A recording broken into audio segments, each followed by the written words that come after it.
Sir! Sir! A letter for you, sir! Letter? Who from? Can't rightly say, sir.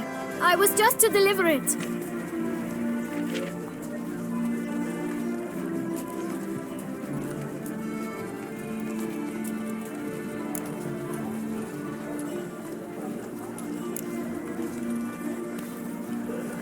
Here. And thanks. No, sir. Thank you. And I truly hope I'll be of service again.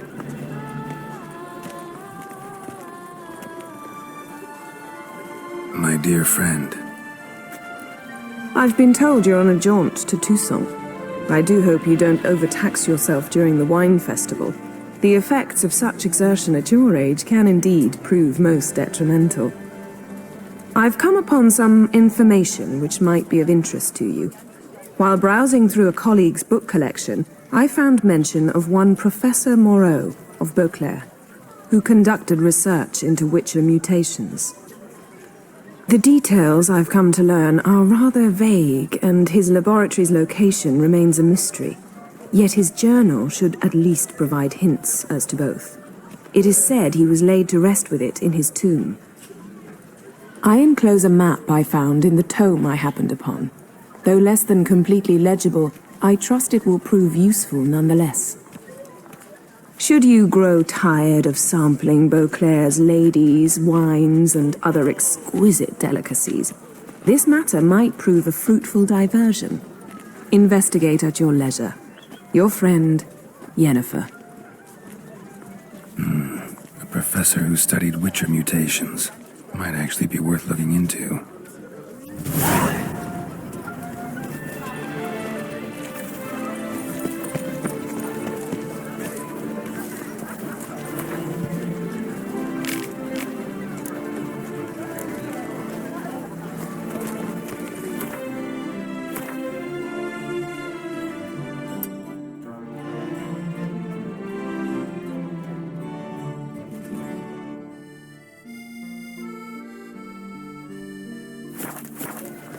I imagine you've been all over the world, soldier. When I think of those days of Witcher, their fate bound by death face no limit.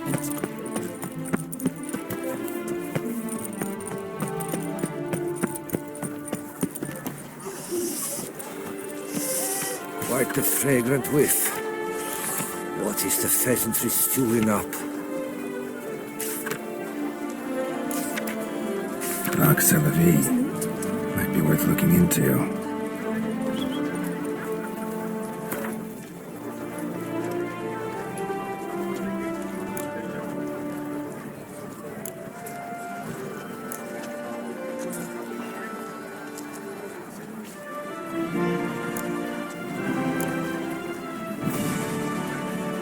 Somehow it's an escort.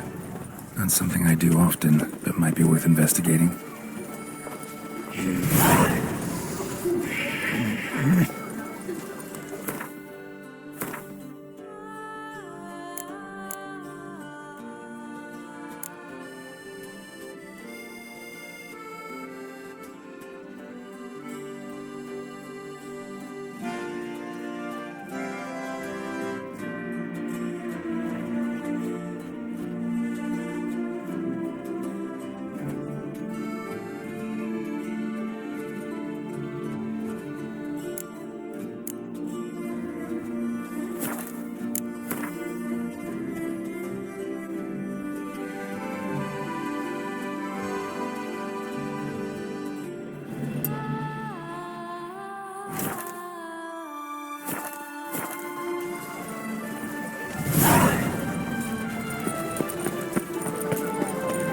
Nice tune. You'd best behave, String. You're in Beauclair's.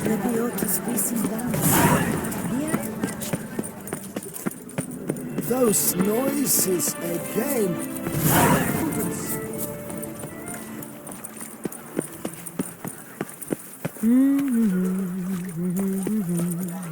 That's worthless.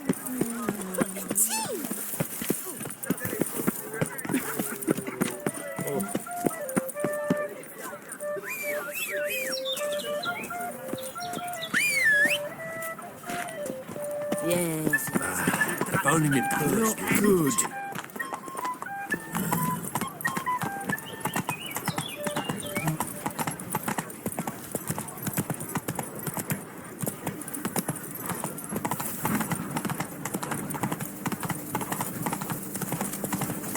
What's going on there?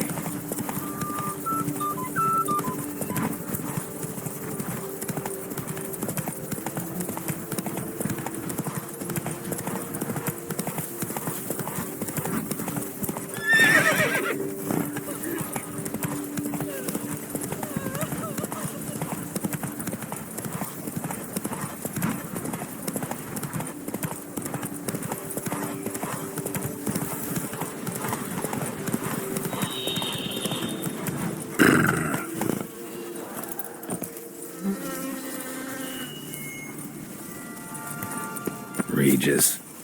Couldn't have picked some other place to meet. Regis! Damn it. Locked. No way I got the place wrong. This is it. Gotta be. Gotta be another way in around here.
Show me what you got.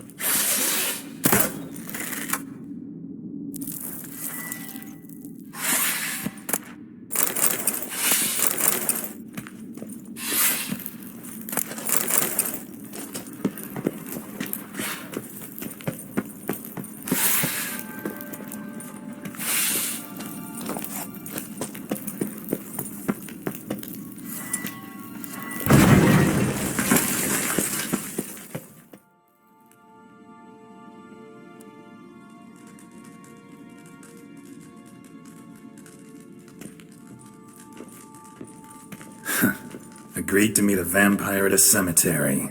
How much more cliché can you get? Nothing comes readily to mind. Could have left the door unlatched. What of my privacy? I value it rather deeply. Unmolested, especially by unwanted guests, that's my preferred state. Besides, I knew you'd find a way to get in. True enough. Need to find your friend. I'm hoping you'll agree to help. I shall do whatever's in my power. Yet what you want or even need must matter little. What matters is what Detlef wants. If he does not wish to be found, you will not find him. Ever. End of story. Come on. Gotta be some way.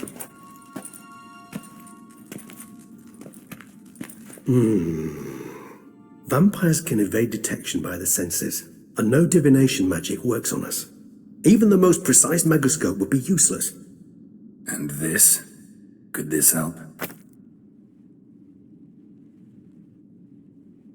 Wherever did you get that? Off one of the beast's victims, found by a bend in the river. Body was chopped in pieces. 3 of those pieces were hands. Hand with the ring seemed the odd one out. Abruxa had taken an interest in it.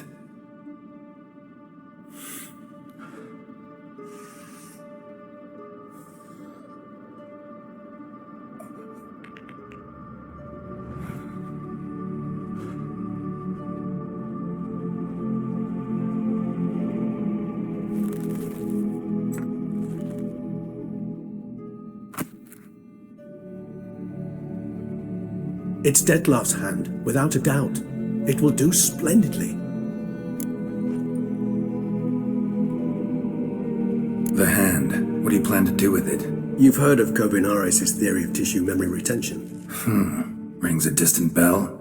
Read about it in Alchemia Oblitera.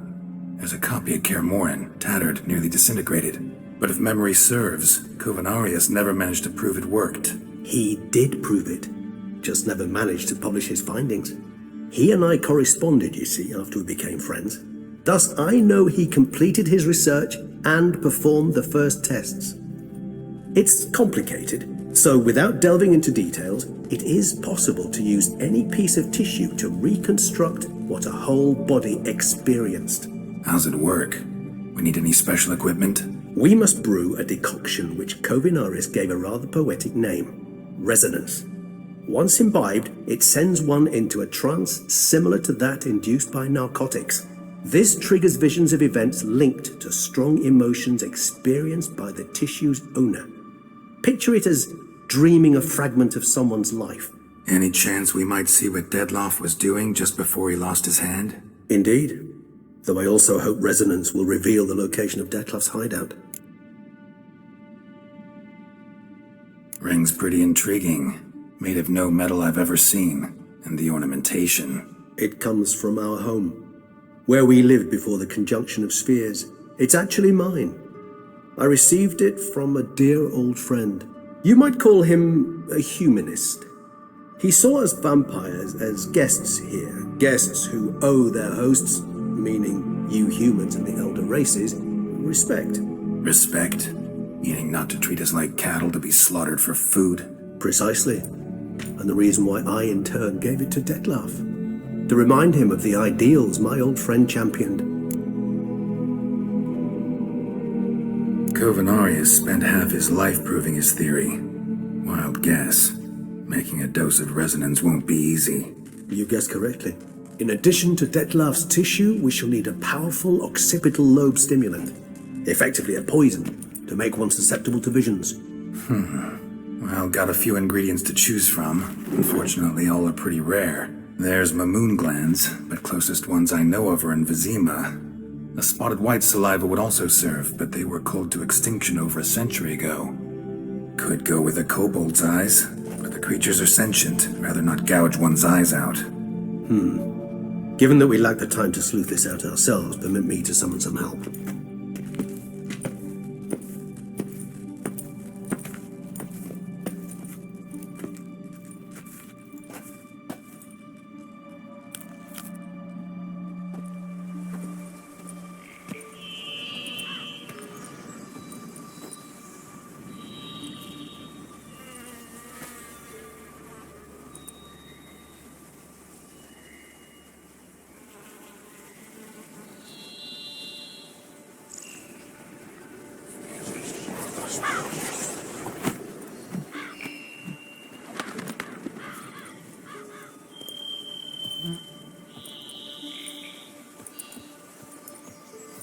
What was that? A raven? Rather a common sight at this latitude. Very intelligent fowl. I asked him to look for the creatures you mentioned, him and his brethren. Perhaps they'll find one in the area, and I would hazard that a flock of ravens will spy any said creature faster than a solitary witcher would. With all due respect to your skills, my friend. It will take them some time, nonetheless, so perhaps you'd care for a snifter of mandrake.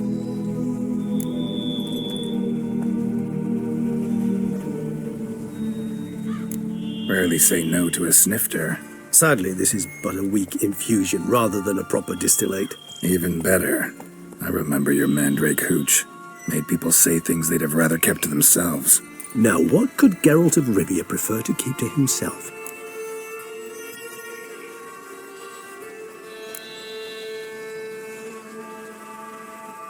So, think you've set a nice little trap for me? Sorry. Want to get me to confess? Gonna have to try harder. I love a challenge. In that case, my ears are cocked. What must I do?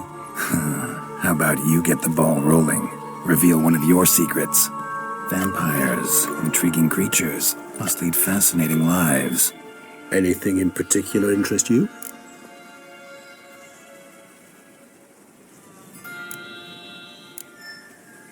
right, give you one question. What do you want to know? One question to ask one as fascinating as you, Geralt. Cruel parsimony, I'd say, but I shall do my best to make it count. If you were to die and be reborn as I was, in your new life, would you choose to be a witcher?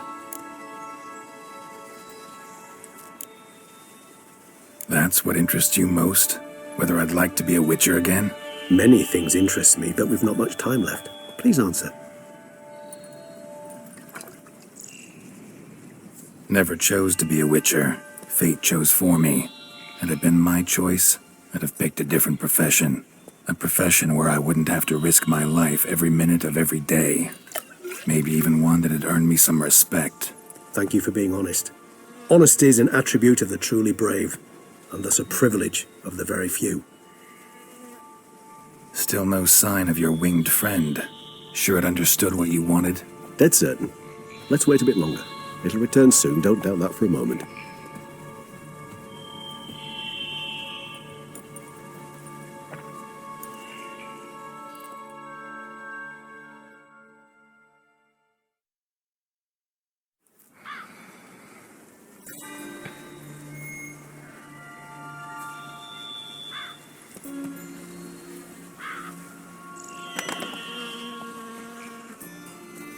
Ever vigilant, even in his sleep. Quite vampire-like, in fact. Are you absolutely certain they don't administer a few of our genes during the trial of the grasses?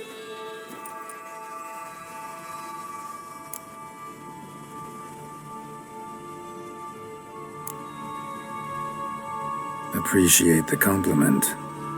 Got something for me? You were right. No kobolds or mamoons for miles around. Knew it. Allow me to finish. You see, there's this spotted white. It haunts an abandoned residence in the Caraberta woods.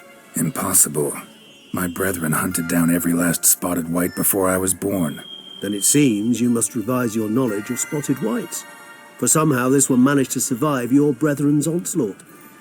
It seems I know this home it haunts. Recall a tale about it. Locals believe the place cursed.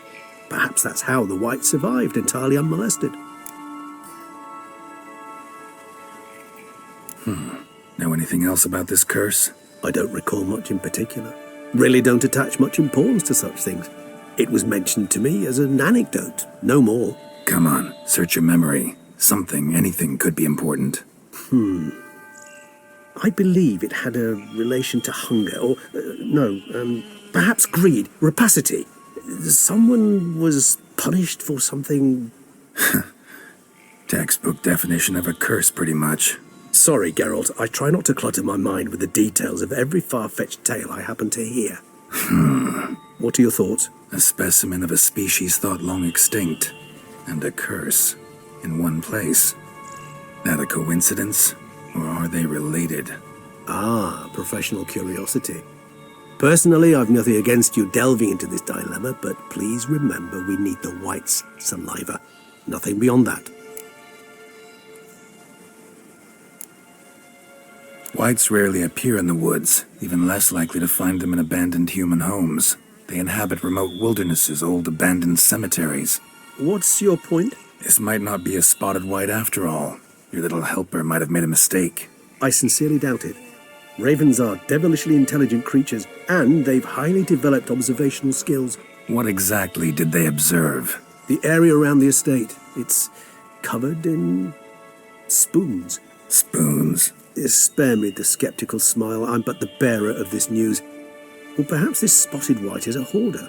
Or the spoons are somehow related to the curse. Let's do this. Start making your decoction while I go get some saliva from that white. Uses it in its brews. Do you imagine the white will simply sell you some? Worst case scenario, I'll bring you its salivary glands. They ought to do as well. For a moment there, I imagined you asking the white to spit into a vial. Quite amusing as a thought, but the salivary glands will do fine indeed. So, see you later. Yes, till later. I shall start by perusing some tomes. Tomes? Thought you were gonna make this decoction. We require one last ingredient. Alas, obtaining it could prove a trifle toilsome. Thus, I hope to identify a suitable alternative. All right. Good luck. And to you, my friend.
Dressings, bandages. What's that about?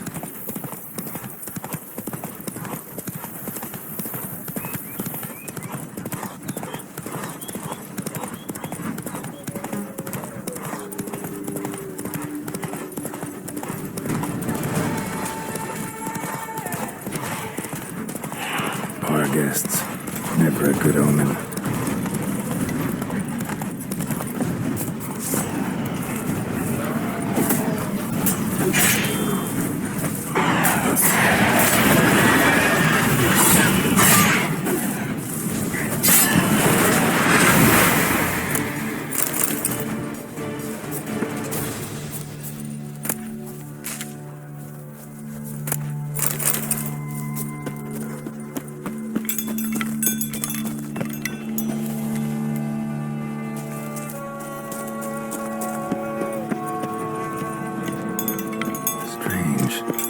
Sense that the spoons are beating out some kind of rhythm, a message, trying to tell me something.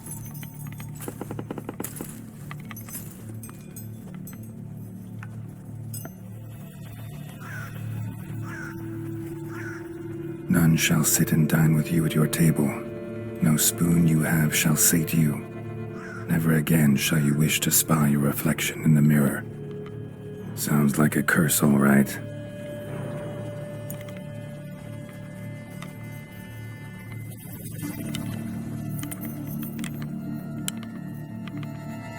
Somebody's clearly obsessed.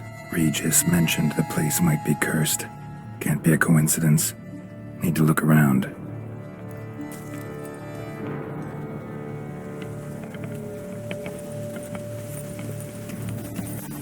What a pigsty. Need to search it thoroughly. Find a way to collect some white saliva. White's obsessed. A real collector. Thoroughbred. Spoon's incredible. The craftsmanship must have graced a rich man's table.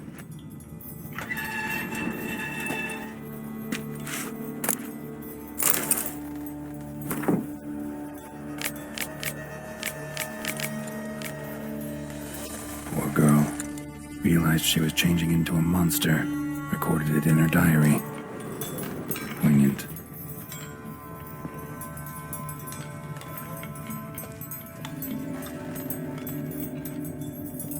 No spoon you have shall say to you. Whatever lives here treated that literally. Still searching for the right spoon. Spoon, pretty ordinary. Maybe a little old.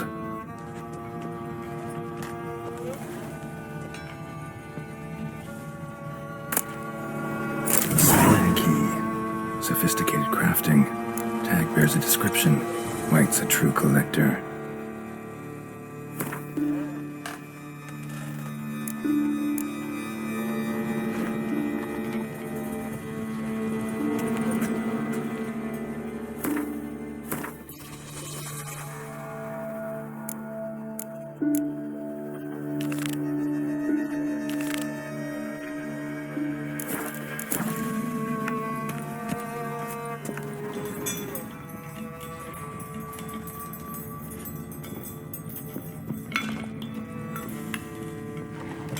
Another spoon. Yep, just as normal as the last one.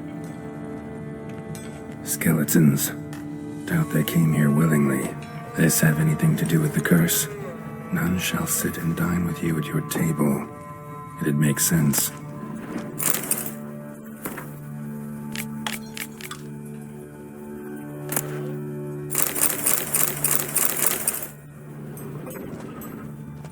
Woman's name scratched into this wooden spoon. Romantic.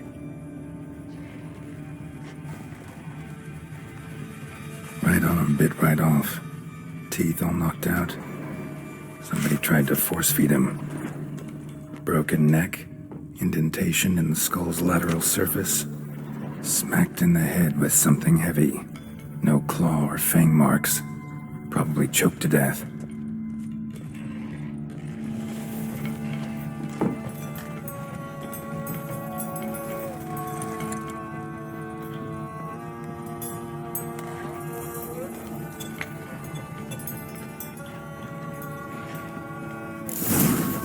Actually does seem like a White's lair.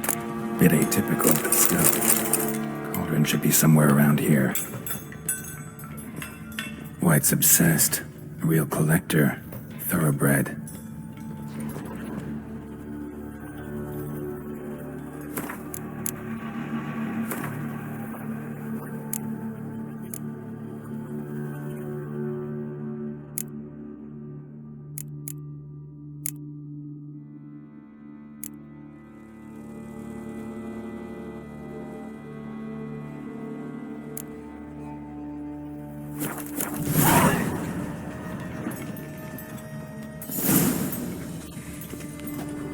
Spoon. Pretty ordinary. Maybe a little old.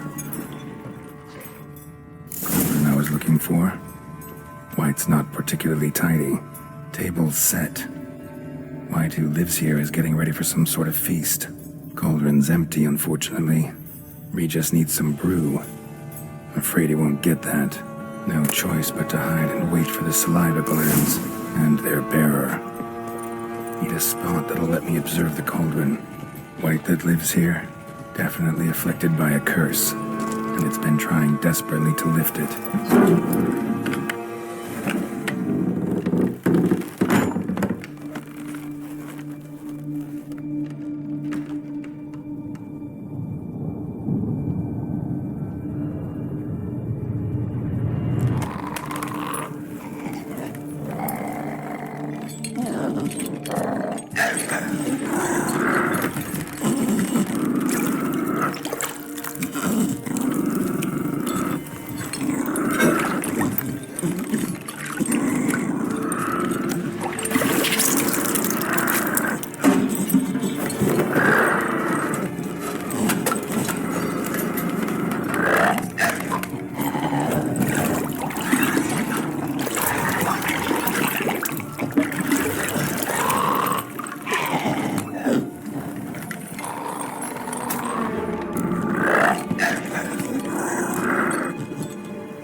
I'm not gonna hurt you. Wanna help? I've seen the words of the curse on the walls. Think I know how to lift it.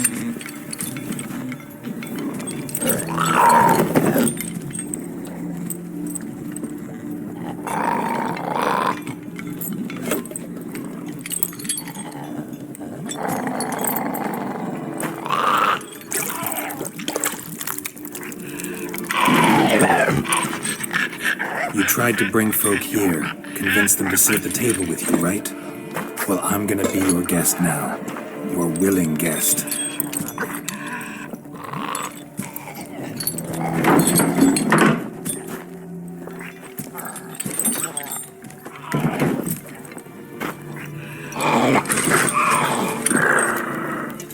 Just need a bit for Regis. And now we'll tend to you.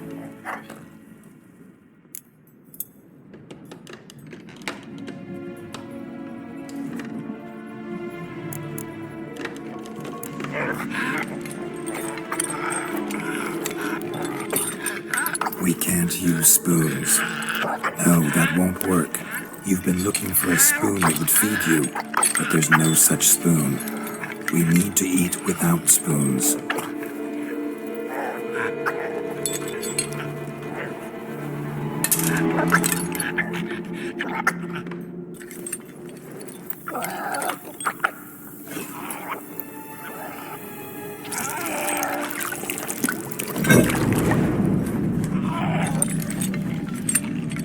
Open your eyes. You need to see your likeness.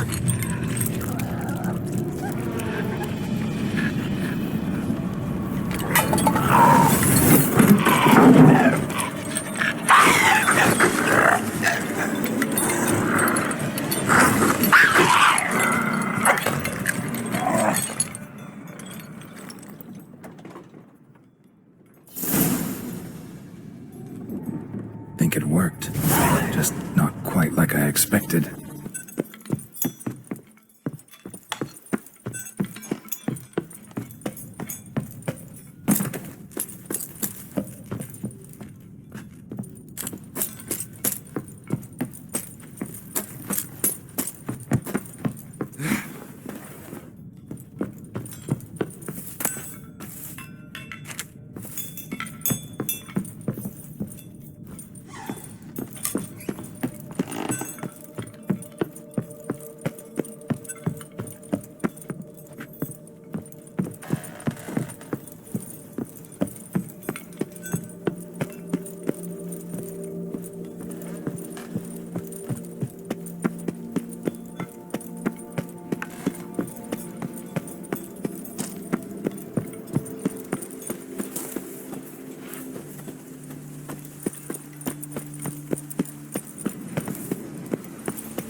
Easy. Not gonna hurt you. Eat. I must eat.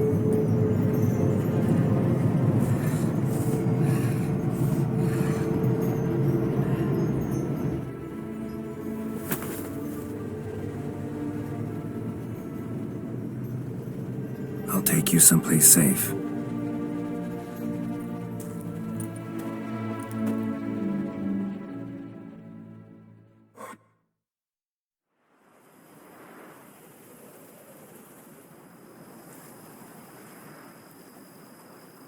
So I took her by the hand and led her here. Seemed the only sensible place for her. You did the right thing, sir. She should recover quickly here. I'm deeply pleased, finally, to make your acquaintance, sir, though I do regret the specific circumstances. In all the commotion, I fear I neglected to introduce myself. I'm Barnabas Basil-Folty, and by order of the Duchess, I am to serve as your major domo at Corfo Bianco. Nice to meet you, Barnabas Basil. Love to talk more, but got urgent matters to attend to. While I'm gone, please make sure she gets everything she needs. Don't worry, sir. I shall see to everything. She is safe here and in good hands. She'll soon be back on her feet. Might actually take a while. She hadn't eaten anything in over 100 years when I found her. Horrid. Whatever brought this about? Told me her story on the way here. Her name's Marlena.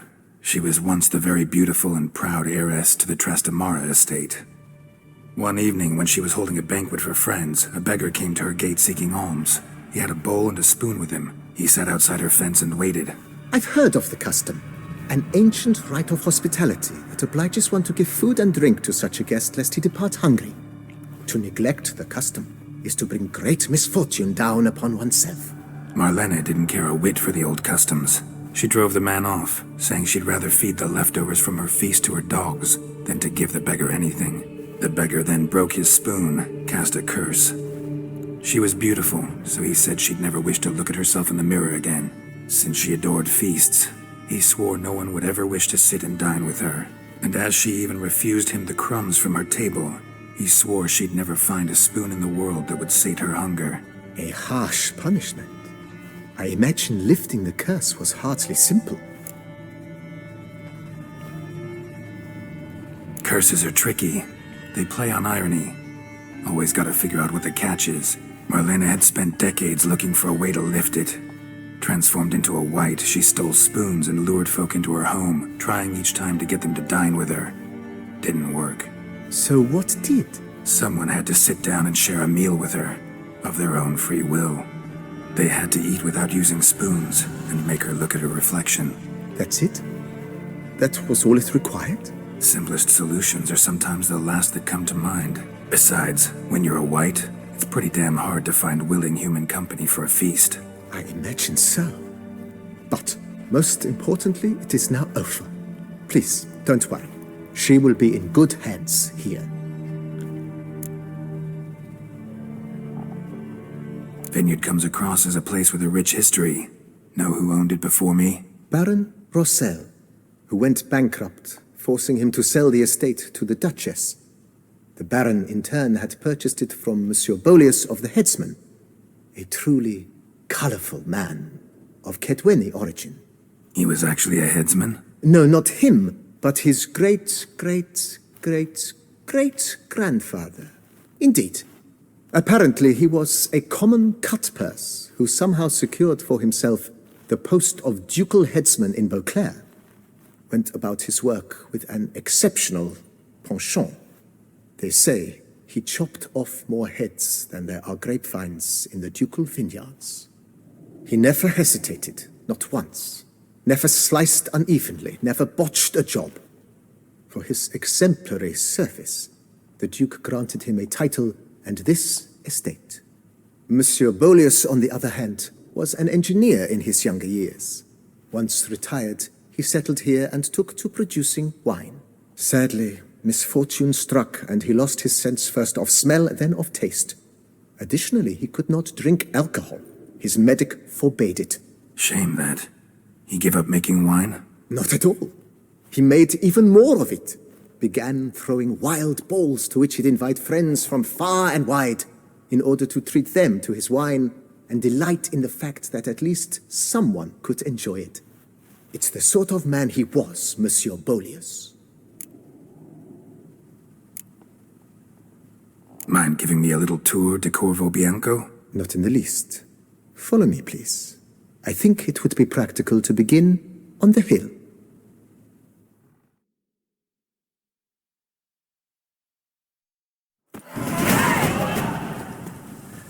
Behold, sir, your estate in all its splendor. Pretty vast. Indeed. And now, sir, allow me to show you a handful of interesting details. Follow me, please.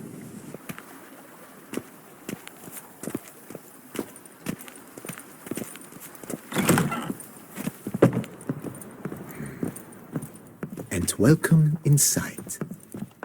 On the left is the master bedroom. On the right, the dining hall and kitchen. Upstairs, you shall find the guest room, currently used for storage. Not a bad idea. At the moment, the house is only minimally furnished. Yet I believe we will, together, devise some innovative arrangements. A few paintings, for instance, would breathe new life into the abode immediately. With that, sir, you've seen the full lay of the land. Corvo Bianco is a beautiful estate. Though one must admit, time has taken its toll. Forgive me for being forward, but if you were to choose to invest a small sum towards its beautification, consider me at your service on the matter. Think I'll take you up on that. Be sure to come and see you if I decide to do any remodeling.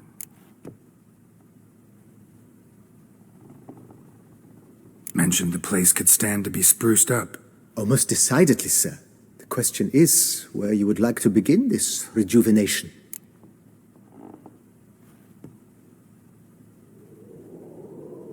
Been thinking about the outer walls.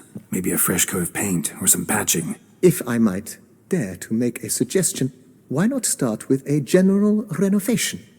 I once oversaw such work at Admiral Rompelli's summer residence. The effects were simply breathtaking. Not only did the residence positively sparkle afterwards, but we also made room to display the Admiral's armor and weapons, of which he was a passionate collector. It's in your hands then. Make the place shine. I shall get to work immediately. Within a day's passing, I shall have sent for the crew which rebuffed the Admiral's residence. They are the finest specialists around. Highly skilled at what they do, it shall not take them too long, I wager. 2 days after they begin, your eyes will behold your residence in its refurbished, rejuvenated, beautified state. Is there anything else you require, sir? Got these spacious grounds. But maybe it's time to make them more, useful. Oh, yes. We certainly should. The way I see things, given your trade, sir, you would be wise to put in a grindstone and an armorer's table. A good way to start things off, don't you think?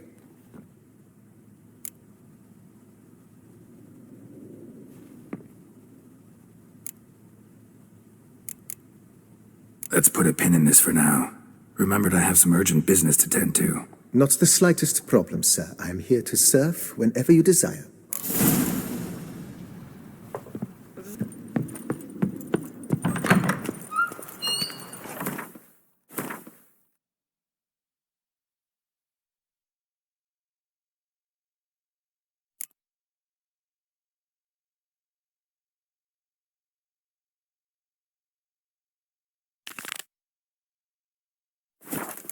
A witcher. We could use one around here, full time.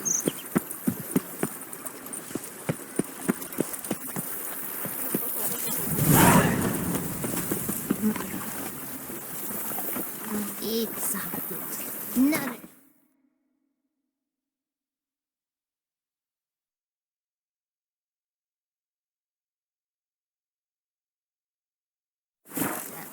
You need color.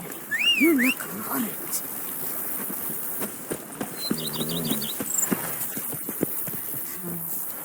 Every single lady keeps a devil somewhere shady.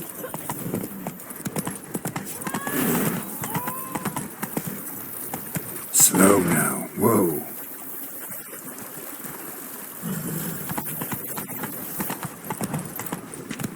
Come on.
Walking on water.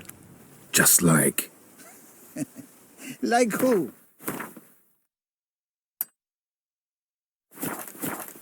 pond skater. Who are you thinking? No matter. I suppose you... Hey, happen to know how the hell I can walk on that water? Naturally, I know. Since time immemorial have I dwelt in solitude on this shore, and I can testify to the extraordinary nature of the lake. What's so extraordinary about it? I mean, besides the fact that you can walk on its surface. A sword, most wondrous, lies in its depths. I watch over it. The blade may be grasped solely by one who possesses the 5 chivalric virtues. Folk call me a lot of things, but virtuous? I don't know. Yet I do know, for I know who you are. You have proven yourself capable of great sympathy. Of humble means yourself. You show generosity to others. Reason guides your actions, as it does those of all who are wise. To acquire the sword, you must first convince me you are worthy. The inscriptions on the stones describe the 5 virtues: valor, honor, wisdom, sympathy, and generosity. During your time in Tucson, you can prove these virtues dwell in your heart. In this world there are many in need. They will help you prove your chivalry.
I've a matter of prime urgency and import.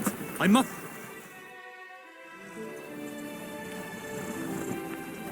Your wound. Feeling better? It's healing splendidly, though I am to avoid trouble for some time. To be frank, that is precisely why I wish to speak with you. Want me to stand in for you? Take on some trouble on your behalf? That could very well be the case. You see, there is a maiden, nay, a lady. I suspect someone's cast an ill spell upon her. A curse, perhaps. What makes you think she might be cursed? You must keep all I say to yourself, I beg you. I would never dare to be so indiscreet normally, yet I'm troubled about her, for her. Vivian shuns the company of others. Though the fairest maid at court, she keeps men at a distance. I thus determined I would resort to trickery. Trickery? That even befitting of a knight? In war, yes. And what is love if not battle? As it were, one evening I crouched in hiding outside her seamstress's home. As Vivian emerged from it, I too emerged, ever so gently but convincingly collided with her, then promptly offered to escort her home. She consented. At first, all augured well. I proposed a more scenic route. She agreed. I made kindly forays into conversation, and she even began to respond as we neared the end of our route. Then suddenly, mid-speech, from her mouth there flew a most hideous shriek. I stopped stone cold in my tracks while she turned red, then promptly ran off. I did not give chase that time. I attempted to approach her on several ensuing occasions, to learn what had happened, for I feared she had become entangled in some trouble. I noted that often, come night, she ventures into the woods, where I've seen her walk about a glade near a pool. I've striven on occasion to follow her, but lost track each time. It seemed then she'd melted into the air.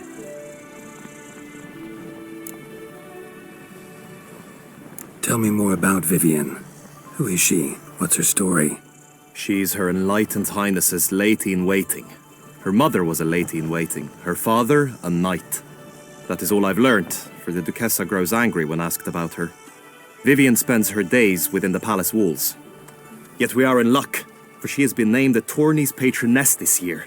Thus, each participant will be granted an audience with her. Got a problem then. See, I'm not a participant. I've devised a solution already. You shall take my place in the lists and thus gain the chance to speak to her. I was looking forward to winning the tourney, very much so. Yet for Vivian, I am prepared to sacrifice anything.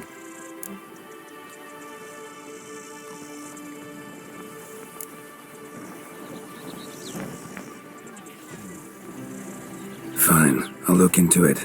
Gotta admit, piqued my curiosity. I shall be forever in your debt. Now, we must ensure you are not eliminated from the tourney before you can meet Vivian. Meaning? Could you show me how you shoot, ride and fight, perchance? And you must learn the tourney rules, know how to apply them in practice.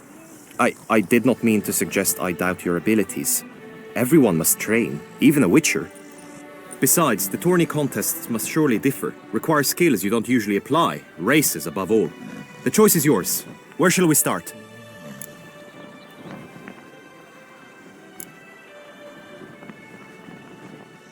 Roach could use some wind in her mane. Let's go for a ride.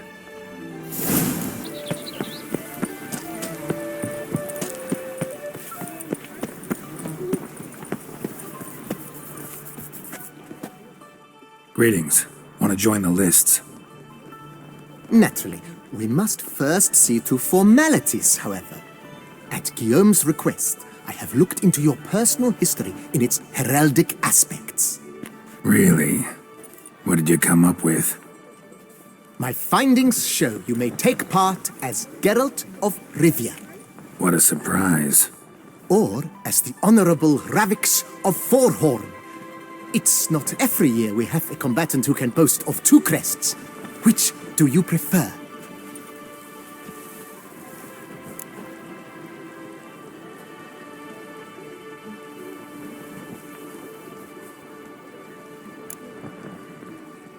I'm Geralt, not about to fight under a false name.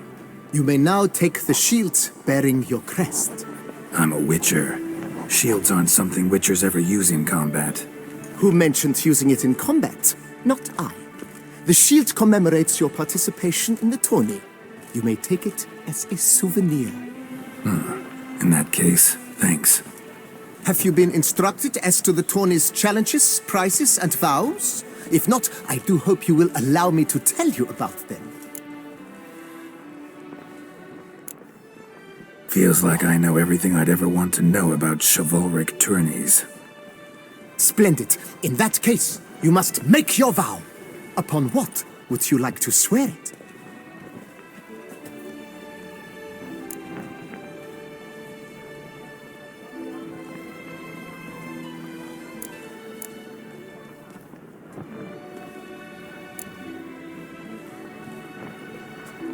I swear on Her Grace's illustrious garter to respect the chivalric virtues in competing. May the gods succor you in your endeavors to overcome. Sign here, please, then fill out these forms. That is all I need from you. Now, as arranged by Guillaume, you shall be fitted with appropriate armor for the tourney. Shiny. You have also been assigned a tent for the tourney's duration. It stands near the arena. Good luck.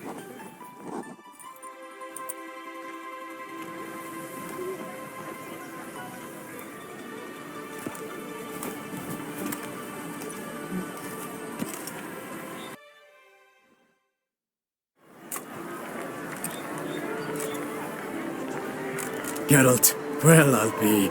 Have you decided to turn knight-errant? All jesting aside, here on the job. You in the 22? Am I? Ha!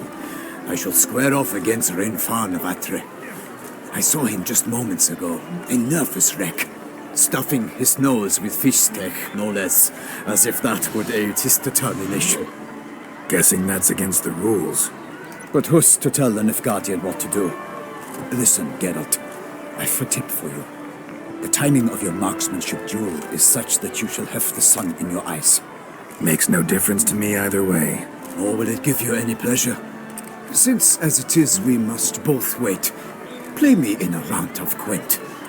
Should you win, I shall swap with you. To me, a southerner, the sun is no hindrance. Thanks. Another time, maybe. You've denied me some diversion, but at the least my eyes are in for a treat. Lady Vivian should appear shortly.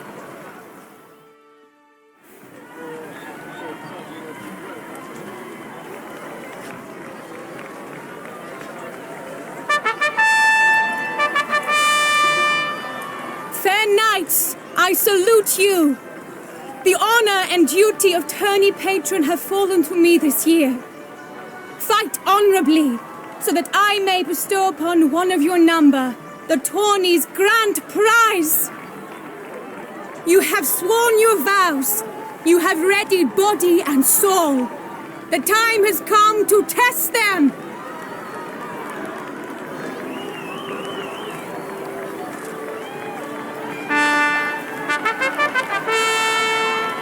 Behold Horm Akispark of the Mechtian royal line.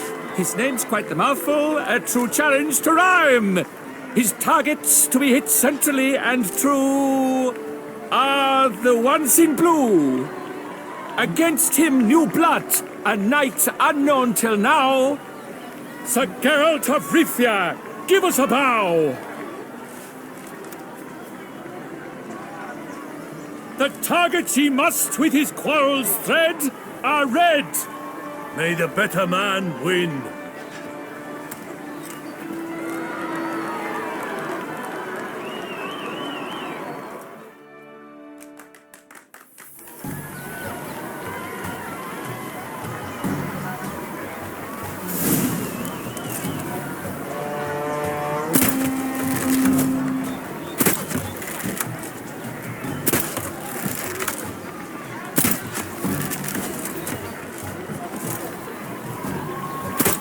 Like a lover ghostly grasping but one fair teat, Geralt's half strewn to joyous victory and bitter defeat.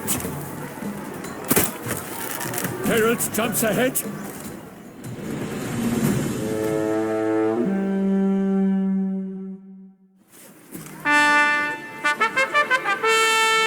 Sir Geralt of Rivia has trounced his foe, pounded him soundly, immersed him in woe.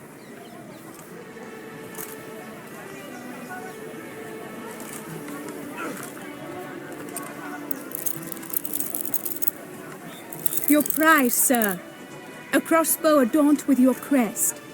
I congratulate you. Thank you, my lady.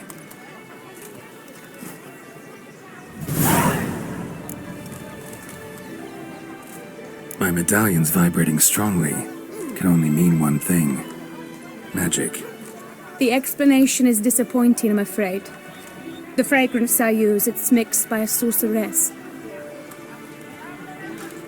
To lose to an opponent such as you is a victory of its own. Accept my congratulations as well.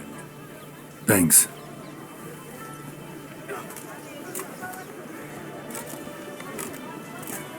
Good work! In the interim, I managed to determine which tent Lady Vivian occupies. Perhaps you could find a clue within it. You're right. Vivian's cursed in some way. Sensed it when she opened the tourney. In that case, we've no time to lose. Let us go. Yeah, let's go now.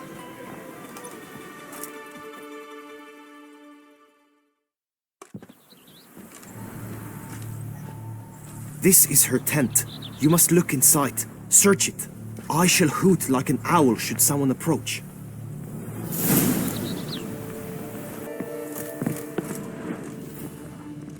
Claw marks, that's clear. Not sure what beast left them, just that it's big. Oh, fair Vivian. Thou hast dove's eyes within thy locks. Thy lips are like a thread of scarlet. Oriole feather. Breasts are like... Vivian keep a bird as a pet? No sign of it here, if so. Ruxay tend to be fond of birds. Used to make compresses.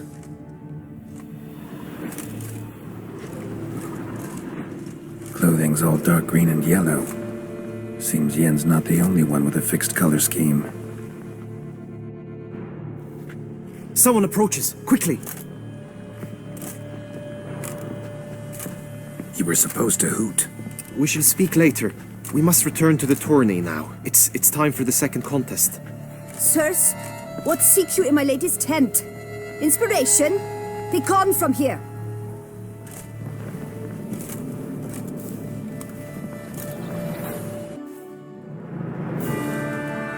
Behold, gallant knights and ladies decorous! Gaze at the host assembled before us! Look upon chivalry's best and most storied! Come from far lands, here to seek glory! Hear now their names as I shout them aloud! Savor their titles, of their presence be proud! Halmarin, the Baron of Longfall! Linus of Metina! Reinfarn of Atra! Horm Akaspark of Meicht! Donimir of Troy! Guy de Boisfren, in service to the Duchess! Delwyn of Craigiau! Count Tai of Dondal! Ansay of Lyria and Rivia a prince! Geralt of Rivia!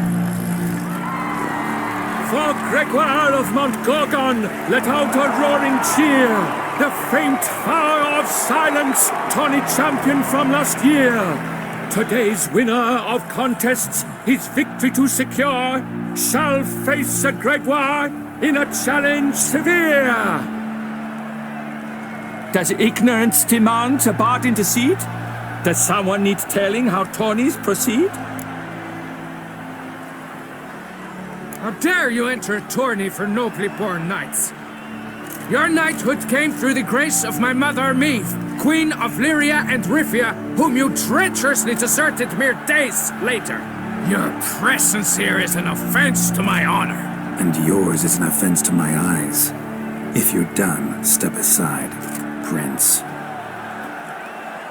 The tourney's protector, the mate Vivian. Her beauty entrances both beasts and men. My heart's greetings, dear knights. May my grace guide you and show you the path of honor, valor, and glory. Accept my wishes of good fortune, sir, and devote all your strength to the tourney, and only it. The time has come for you, Sir Knight.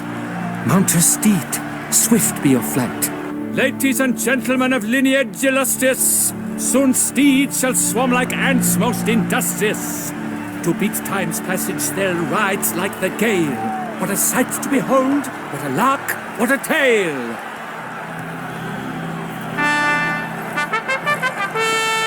Before us Geralt from Rithia come, fast as the wind, bright as the sun.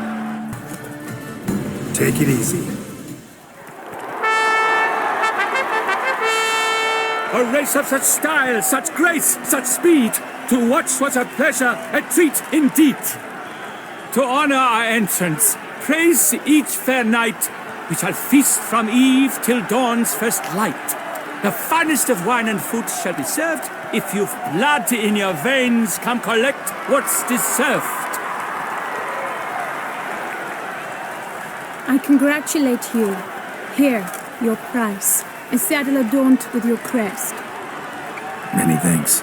By the way, my maid saw a man with white hair sneak out of my tent. Would you know who it might have been? No idea. How juvenile.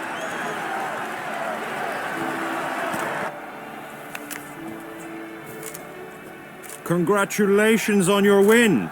In stellar style, no less. I no longer regret I was not able to participate. Almost. We must drink to this. Come with me to the feast. We shall await Vivian together. Lead the way.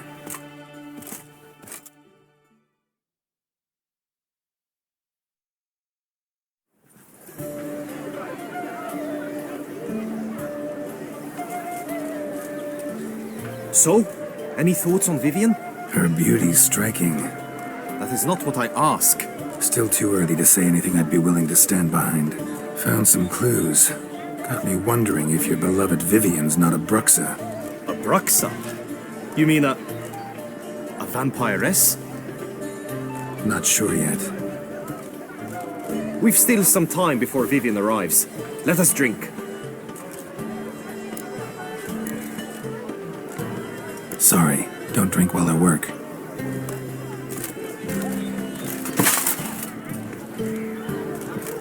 Your presence at this tourney is an affront to my honor. I demand satisfaction. Head to the nearest brothel, then. Coward. Mounted combat in the main arena. I challenge you. Since you insist, I'm all yours. You shall bitterly regret deserting my mother's army once I'm done with you.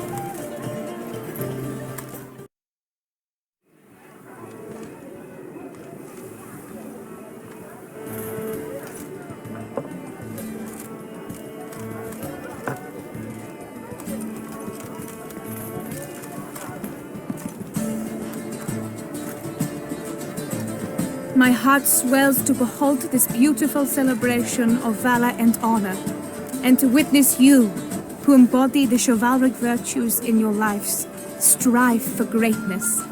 Yet, after a time of combat must come a time of peace and respite. Thus, I invite all who fought in the tourney to this feast held in your, and none other's, honor. And should any among you crave solitude, private tents await you nearby. The group melee shall take place on the morrow. Glory shall be within grasp for each and every one of you. The best among you shall have the honor to face our reigning champion, the famed Gregoire de Gourgon, victor of last year's tourney. Celebrate, make merry, revel as you will, yet be mindful of the trial that awaits you tomorrow.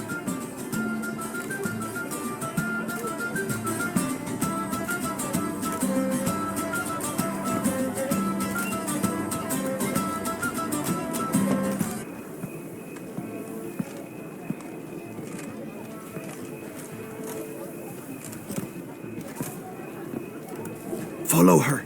We shall meet in your tent before your last contest. You must help her.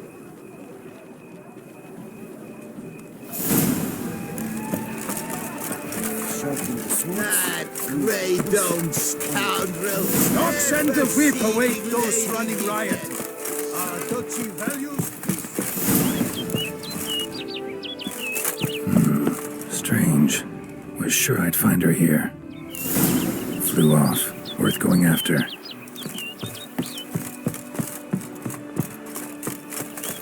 Looks like the bird's leading me somewhere.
Flew off over the hill.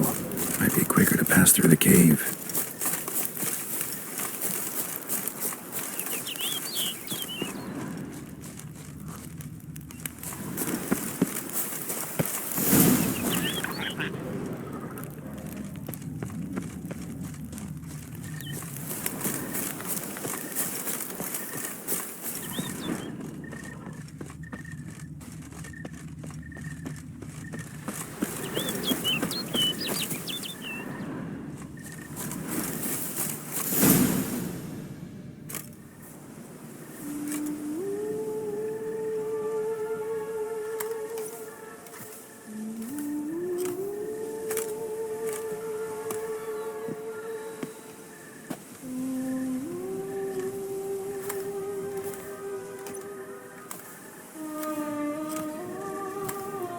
Witcher. Lady Vivian? Counted on me getting lost. I did. I thought you no different from the knights. Good at tourneys, hopeless in the face of true danger. I was mistaken. So you're not actually a Bruxa? A what? Suspicion I had, that you might be a vampire. Certain details seemed to confirm it. Then I changed my mind. Anyway, unimportant. Hear you come to this clearing often. This is where it all began. And as I was not able to evade you, save myself from you, then I want it done here. In this very spot. With no witnesses. Want what done? Why, you are a witcher. You were hired to kill me, were you not? Then do so, now. And do it quickly, I beg you.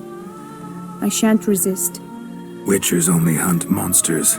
And even then, not all. You're no monster. Then what am I to your eyes? Most likely you've been cursed. Don't know who by or why yet, but hope to find that out soon.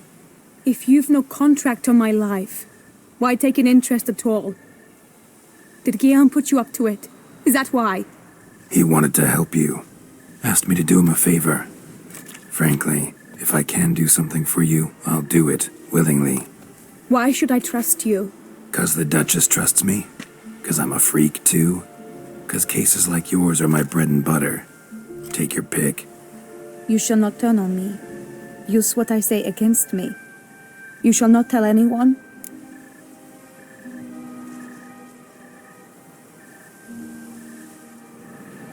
You got nothing to fear.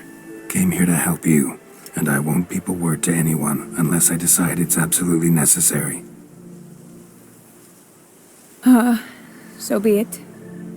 I shall tell you what my mama once told me. When she was with child, expecting me, she and my father spent much time together near the wood, here in this clearing. Mama loved to listen to the orioles sing. She would stroke her belly and say, "My daughter should be as beautiful as that bird. Such is my wish." But a creature dwelt in the wood who envied my parents their happiness. One day it appeared before them to say the whole wood belonged to it, and they had dared to delight in something that was not theirs. It demanded payment, and when my parents said that they had nothing, it claimed their unborn daughter as its own. What happened after that? Nothing at first. I came into the world a perfectly normal child, and my parents forgot that day's events. But 15 summers into my life, the curse began to show. Initially only when the moon was full. But now it's advanced so that even in daytime I must use magic ointment to mask its symptoms, to look normal. Thus I thought someone had discovered my secret, then hired you to kill me. In fact, I was resigned to death in coming here. Perhaps death would be preferable to my complete and permanent transformation. For I fear that is what lies in store. The curse. It could be reversible. Once ran into a baron transformed into a cormorant, ostensibly for good. Managed to cure him completely. And you truly think you could do something like this for me? Can't guarantee a thing. Tough case, yours. You were cursed before birth. That alone complicates things. Also, you claim the curse is increasing its hold. Symptoms are progressing. Could try transferring the curse onto someone else. What? Out of the question. I shall not allow it to ruin an innocent's life. Is this the only method you know? Only one that's completely safe. So there is another.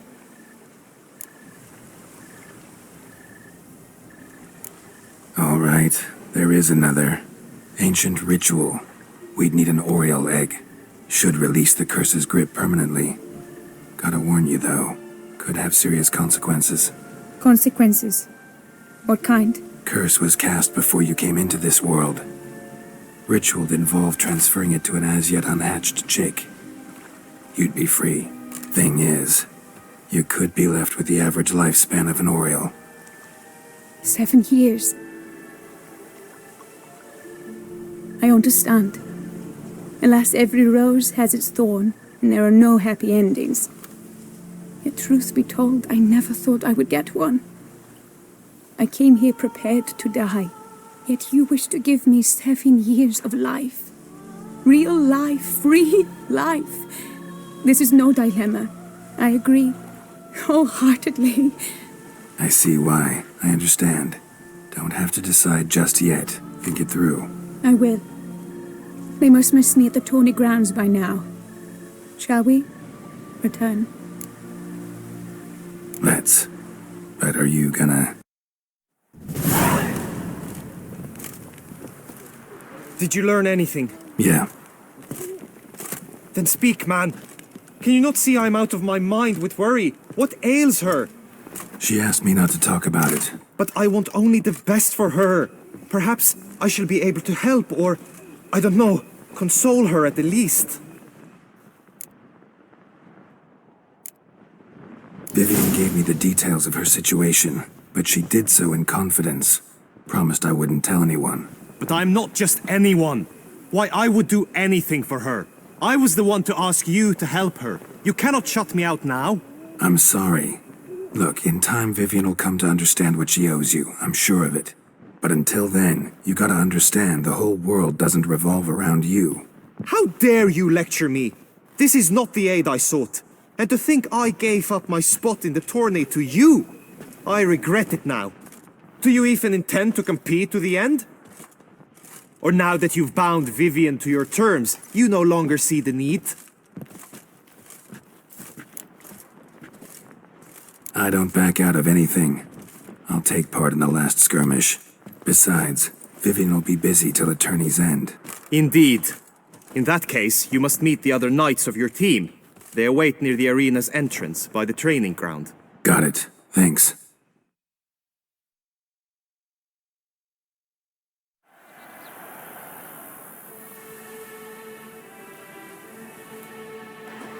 I know now the two teams' rosters. I shall be captain of ours. That means you shall do as I say for the duration of the fight. Is this clear? Palmer and Alonso will lead the opposing team. With this skirmish, we commemorate the Battle of Fox Hollow of 1218, when a Hans of Southern outlaws led by Haller the Brown attacked Tucson only to be driven off by brave knights, thus setting a precedent. Since that day, knights errant have guarded the duchy's borders. Palmerin drew the short straw, so his team shall play the barbarian Haller's men. Any questions? None. I doubt you'll do us any good. You know nothing of knightly combat as a witcher. Try at least to stay out of our way. It is time, gentlemen. Take your weapons and proceed to the arena.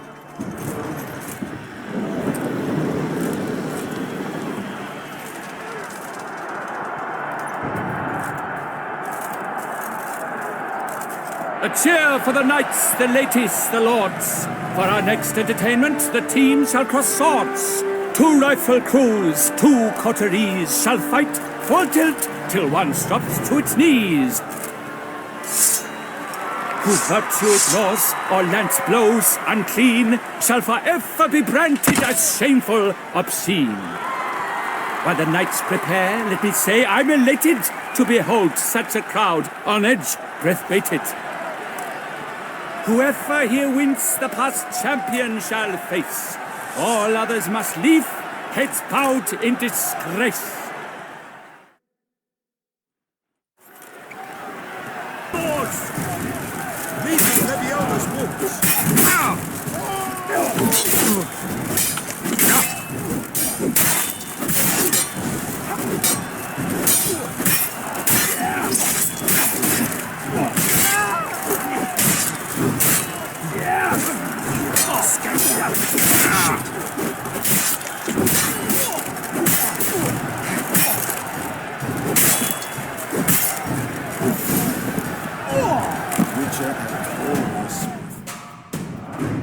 The world's never seen a fight quite so glorious. For showing such verve, each knight was victorious. Yet in tourneys as in life, but one champion may reign. Today he is the one, praised be his name. He felt a whole host, slew the most. To Geralt of Rivia, who the strength of lions boasts. He sailed through all trials, each test he passed with ease. But now awaits the last, will it bring him to his knees? For Gregoire de Gorgon, who on this ground last won, shall spar him for the title, and the day is done. To the tired remainder, we salute your endeavors. Return to your wives, your loves, your whomevers.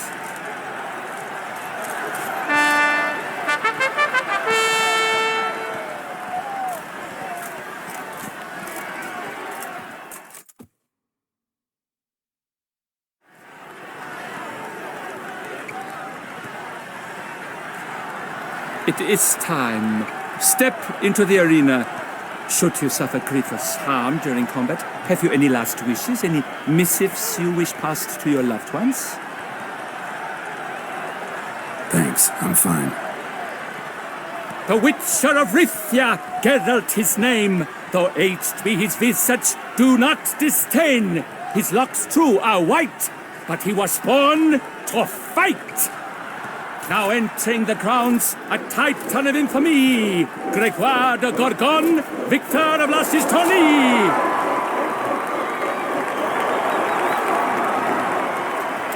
I wish both combatants good fortune and fame.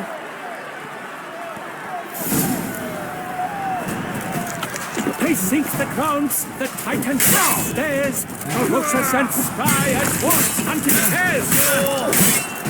Mesdames and messieurs, our victor, our champion, the unequaled and silent Gregoire de Gorgon! Hip hip hooray! Hey!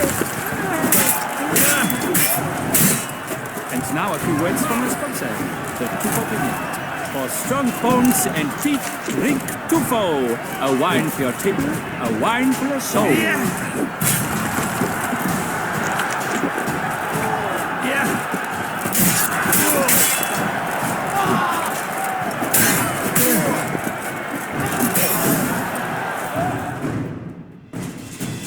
Geralt, this year's champion! A sight to behold! He defeated Gregoire de Gorgon! Hail, Geralt! Herald! Herald! Herald!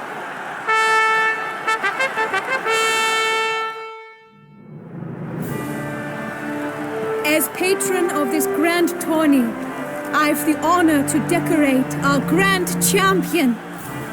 His vow he made upon the garter of Her Illustrious Highness Anna Henrietta. Doubtless the Duchess's grace carried him to this splendid victory. He showed great courage, great strength, great composure. He fought nobly with honor, and thus rightfully deserves the title of this year's Champion of the Arena! I need to talk to you. Not now. We shall meet later in my tent. I've duties to attend to, as do you. Folk would guard you. The least you should do is wave.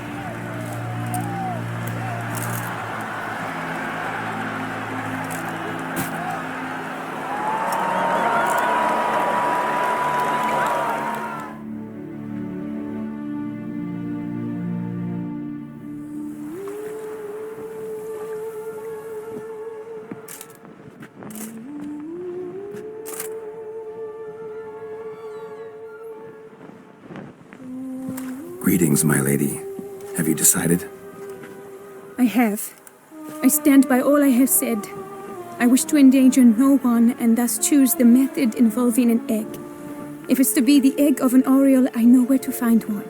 There is a nest in my clearing. Might you explain the nature of the ritual?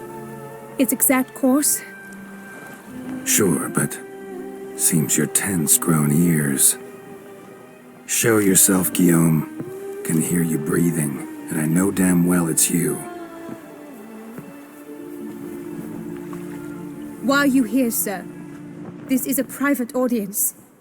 Geralt, what is the meaning of this? Is this some scheme you've hatched unbeknownst to me?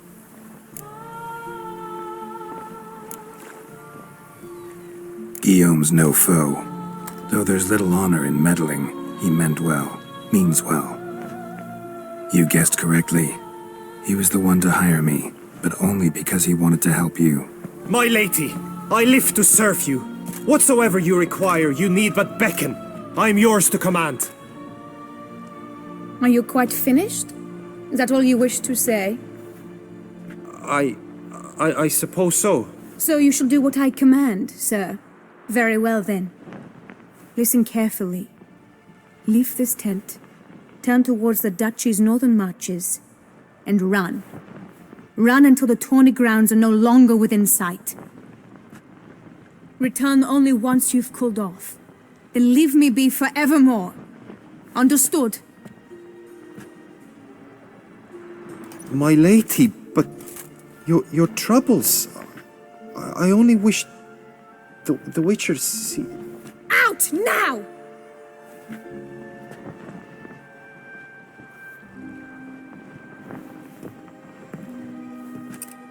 You assured me I could trust you.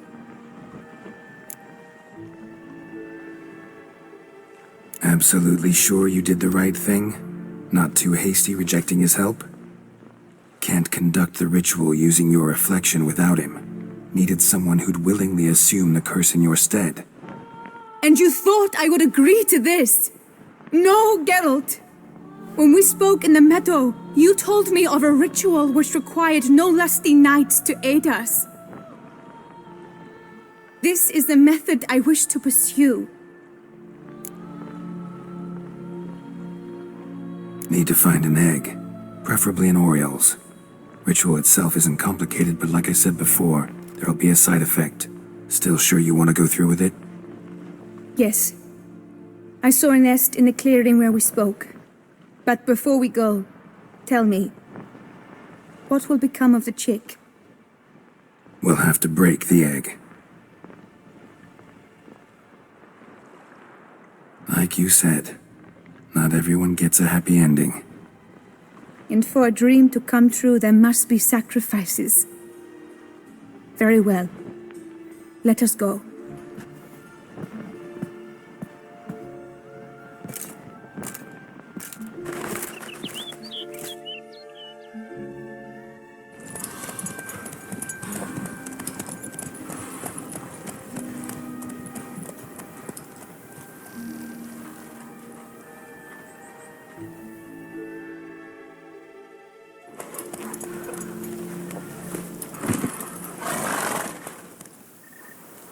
This is the place.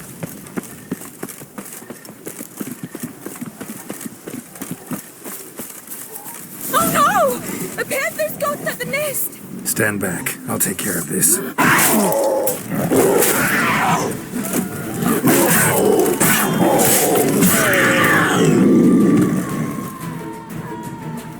Eggs fell on a moss patch. They're fine except for one. It's cracked. Will it do?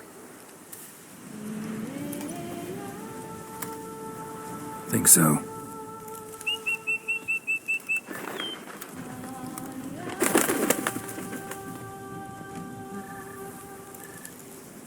Now what must I do?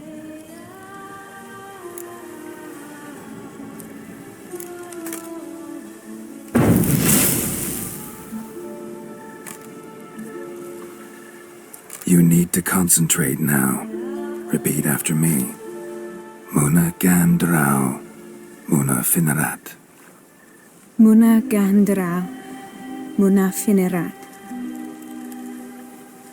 Muna Gandrau. Muna Finerat.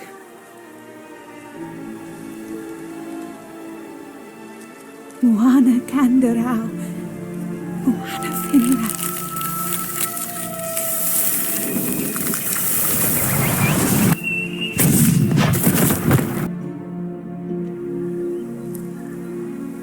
Damn it. Geralt, look! Look! Oh, gods! I shall be able to attend balls. I shall travel to Oxenfurt, to Novigrad even. Thank you, Witcher. Ought to thank Guillaume. He's the one hired me. To help you. Yes, I'm grateful to him as well, immensely. Will you tell him so for me? Sure, I'll tell him. Farewell, Vivian.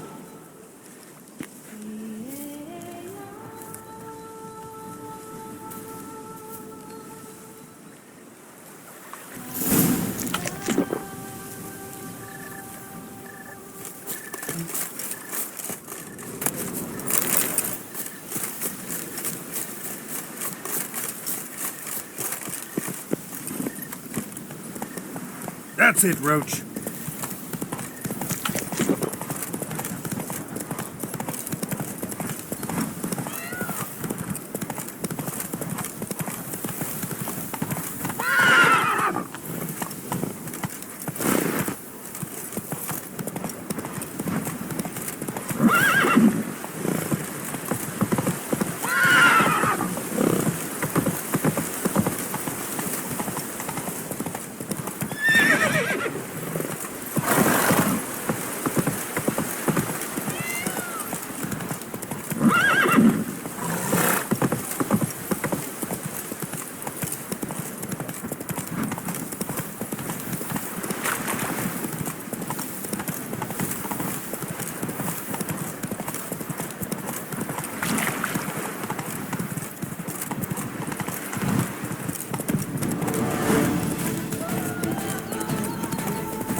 Stop saying the wind away Agreed! And last, Trombona! Wisdom! Lies! I pledge my love to win the tourney. Geralt, what of Vivian? Managed to lift her curse. Truly? So all will be well. Her troubles are done?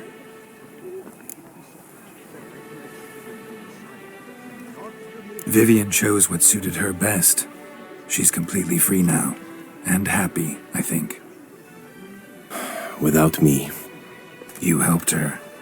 But that doesn't mean she owes you her love.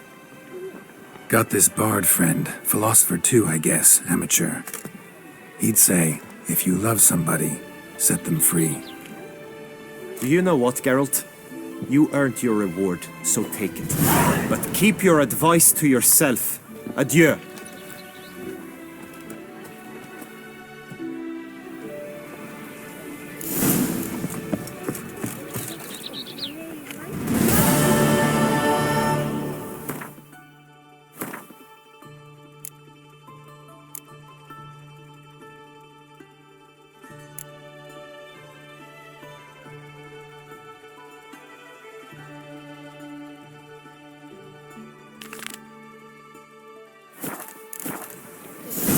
Congratulations on your victory in the tourney, Sir Geralt of Rivia.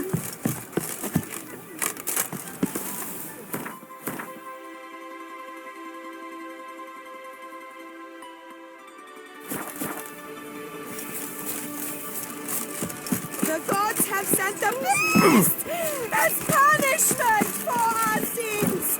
We have seen Hey there. our ancient tradition. Run, Roach.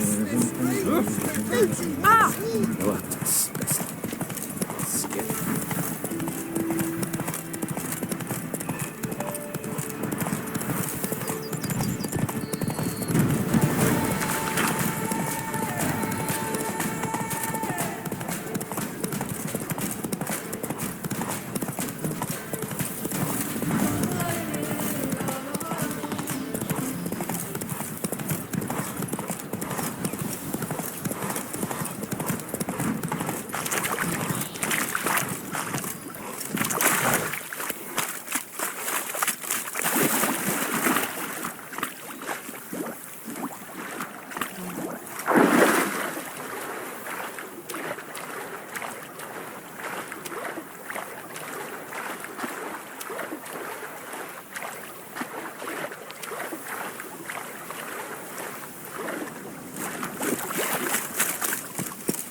You have proven the 5 chivalric virtues dwell in your heart. Mean the sword's mine? I can dive in and take it? The sword deserves the hand of a master. You must prove your skills are worthy through combat atop the water's surface. Are you ready? Anytime. Then draw your blade.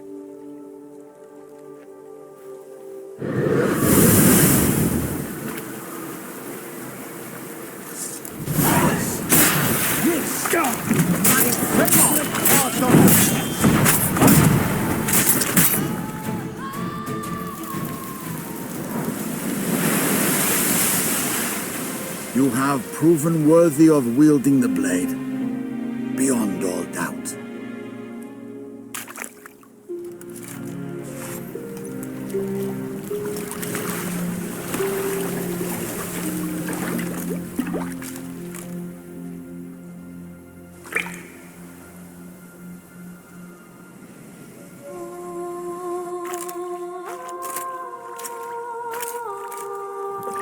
Behold, your Arendite. We've met before. Certainly. The hermit admitted he knew you, remember? The Lady of the Lake. It is I. Forget not that you are a man right and honourable, devoted to doing good. And for these reasons you received the blade. Now bear it. And I trust this time you shall not lose it.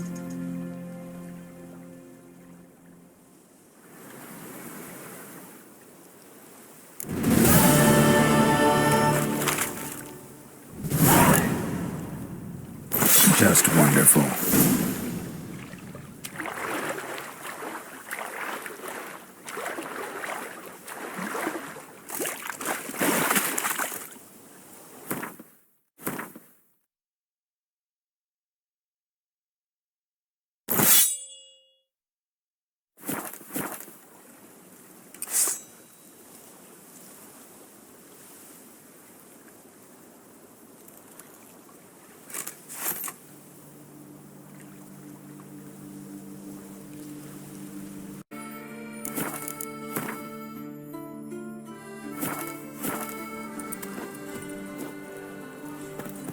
The beast of Longplay has struck.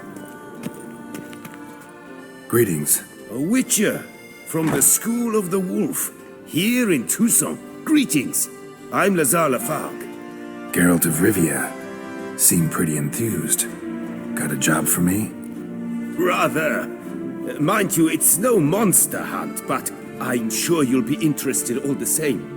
I'm an armorer, see, and I've for years sought diagrams for witcher armor of exceptional quality, Grandmaster level. Heard of them.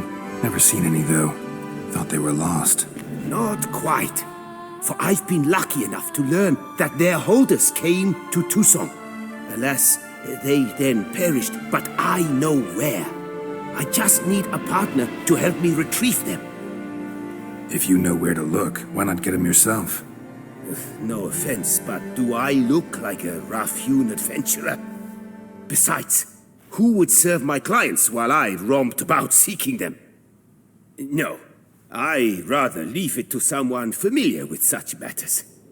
Bring me the diagrams, and from them I'll forge for you whatever you fancy. All these diagrams somehow wound up in Toussaint? How is that even possible? Toussaint was once home to Tiensail, a legendary and now deceased elfin master armorer. Witches from all corners of the world came to him to forge their plate, their mail. Heard about him. Supposed to have been the best. And thus he charged a king's ransom for his work. Witches would take difficult, dangerous work to earn the coin to pay him. Some, alas, met with misfortune, and the diagrams they carried were left to rot with their earthly remains. Got it. Find them, find the diagrams. But how can I know where to look for their remains? As it happens, I learned my trade at Jensail's side. So I heard the stories of the missing witches firsthand. What he told me, well, that is what discouraged me from seeking the diagrams out myself. We must strike a deal. I shall tell you all I know. In return, once you've found the diagrams, you will let me draft a copy.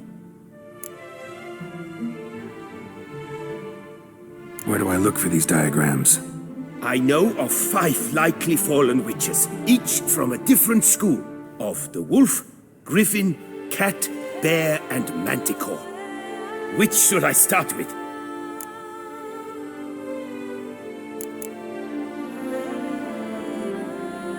Let's talk about the cat. A year ago, Bartolome Delaunay, the ducal armorer, asked me to confirm the authenticity of a Witcher diagram he had received by messenger. You see, at the time he was working on new armor for the ducal guard. A Witcher from the School of the Cat offered to sell him diagrams for a full set of gear. The diagrams would have been helpful indeed. The diagram you saw, was it really a Witcher diagram? Beyond any doubt. It's a shame Delaunay didn't let me draft a copy.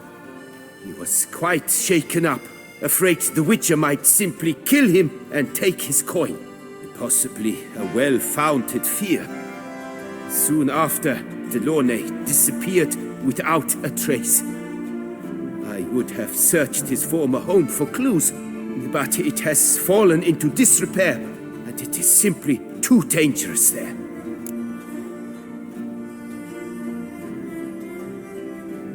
Tell me about my brother, the wolf. His name was Aton. I remember him well.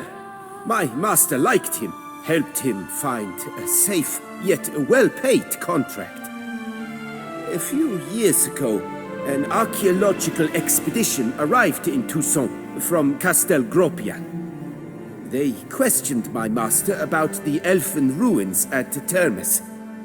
He warned them of the danger there and recommended they take Aton as an escort.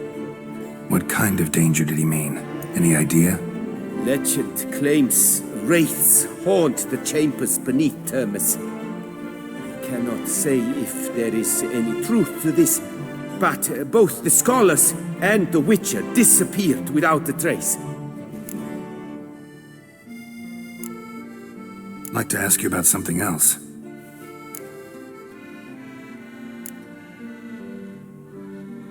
Farewell. Good luck on the path.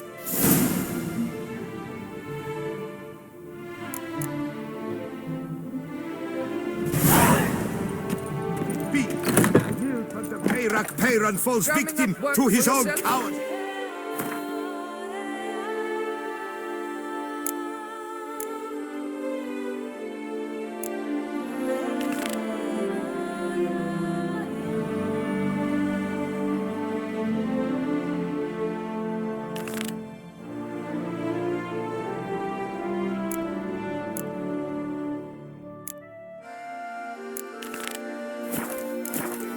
The beast of Beauclair has struck again, citizens.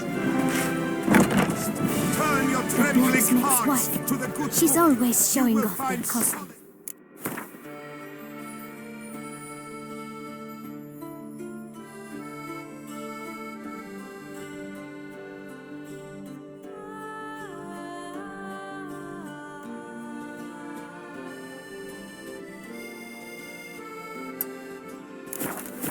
Yet I hear they bore Citizens, with loans and to Saint-Ouen, deepest apologies. You are kindly reminded that by decision of the city council. Reginald Aubrey has returned, not to be missed. Buy your tickets. A fruitful hunt to you, Witcher. Kiss a dog's ass.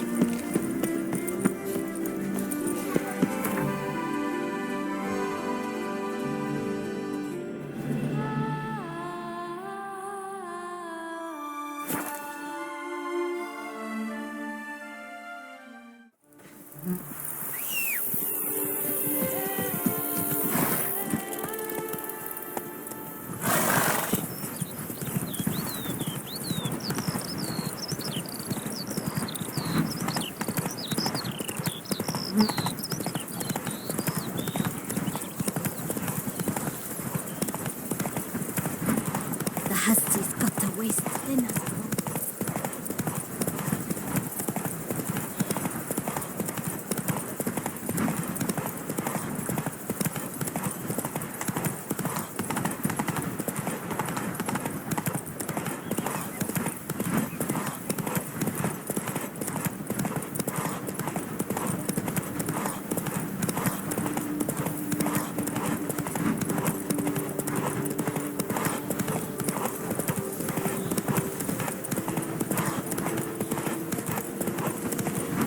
seems abandoned, but a lot of this damage is recent. Guess I arrived just a little too late. Should look around still.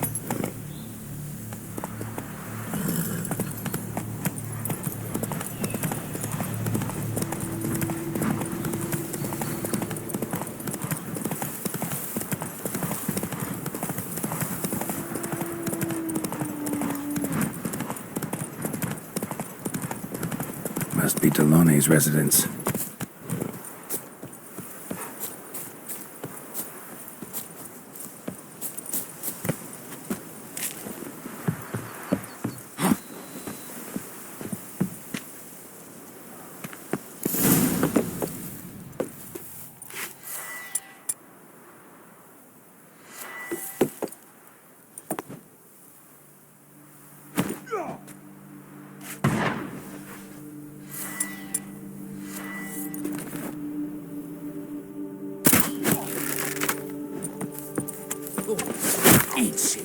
Witch hands to die. Onward, hands! Together! All together! On the ground!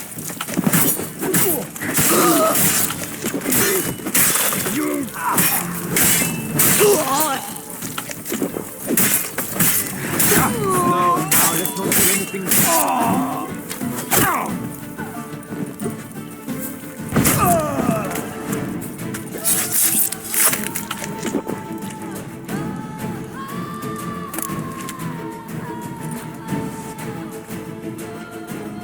My soul cannot handle this. It simply cannot. Oh, let be Oda's wounds. Calm down. It's over. I thank you, sir. And you must forgive me my momentary loss of composure.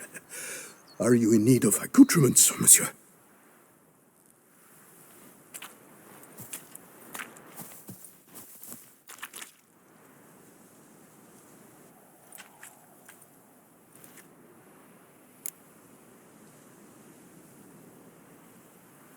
What do you have that you're willing to sell?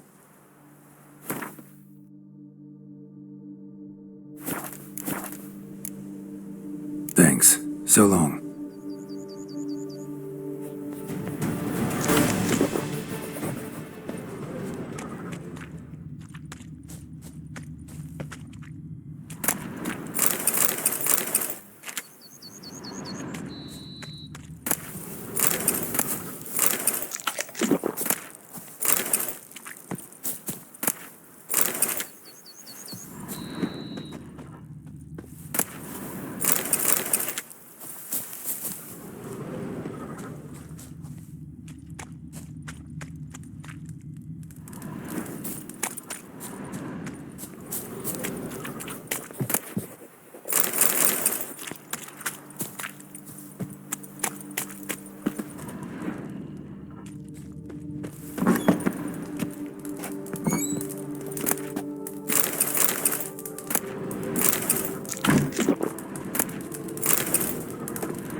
Tale of a life compromised and ultimately claimed by greed and ambition.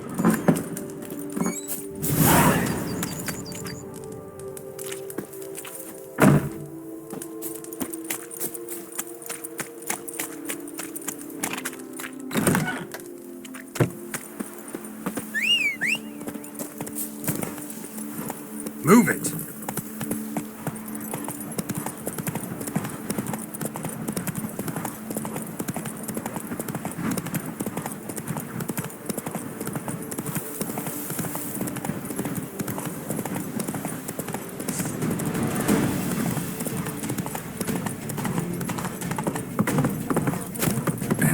Delaunay wrote about. Gotta be.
Let's move!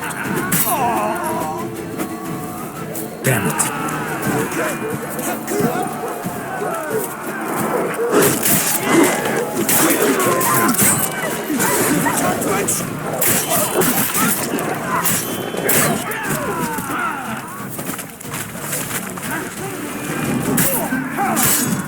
Let's ride!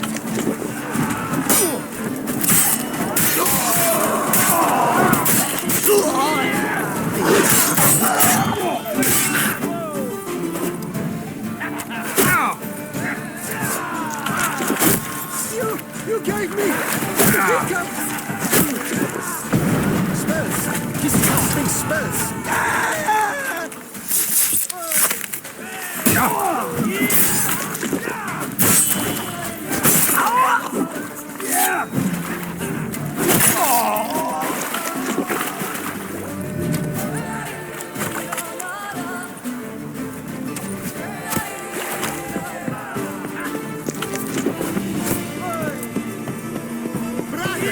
Let us kill! Let us murder!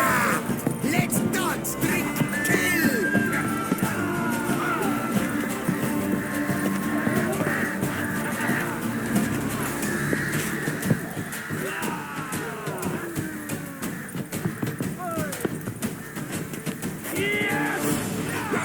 Life is beautiful! Even more so!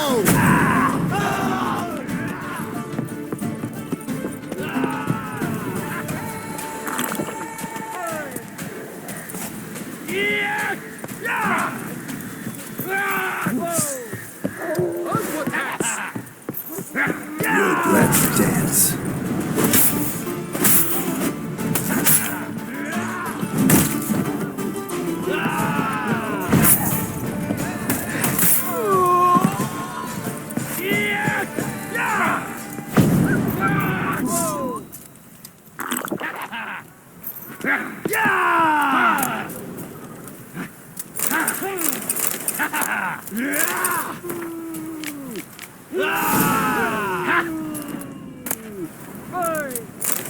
Brothers, let us murder! Prepare your soul! Death comes for you!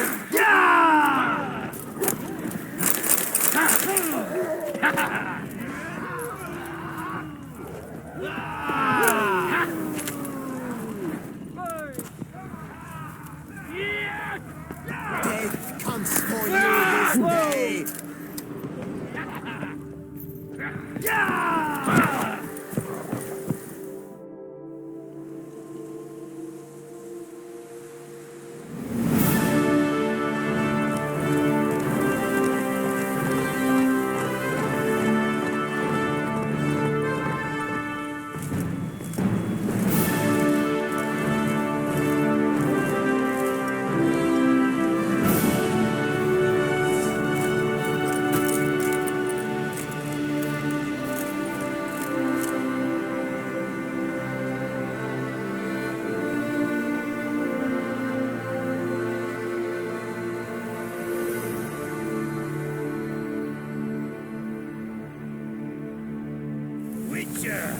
A moment off your I'm going to save your hands! What's your stones?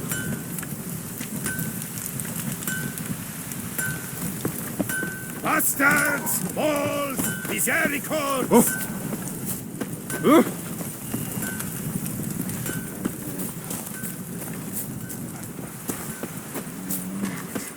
My, do I ever feel like doing absolutely nothing.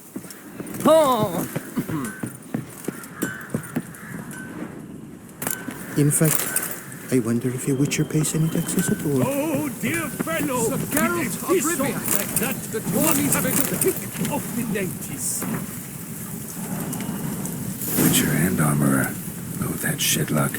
Pits of broom. Strange name for a series of caverns. Should investigate. Wonder if the bandits got the treasure out of the cave.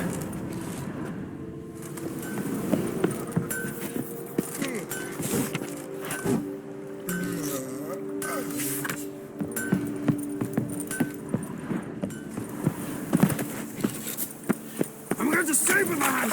What's your stone?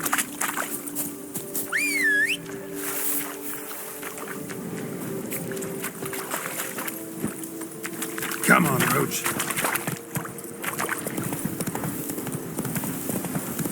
Oh!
Look around.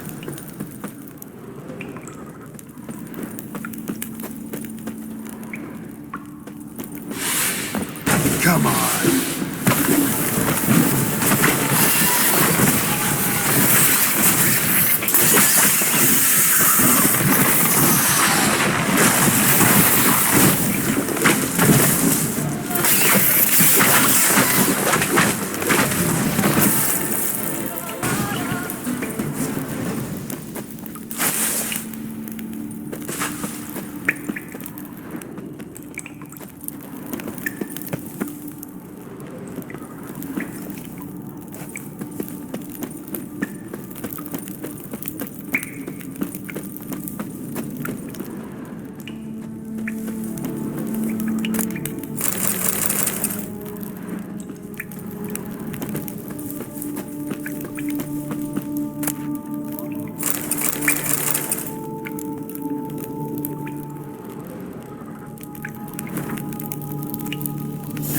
Felt it. The urge to drop it all and ride off it.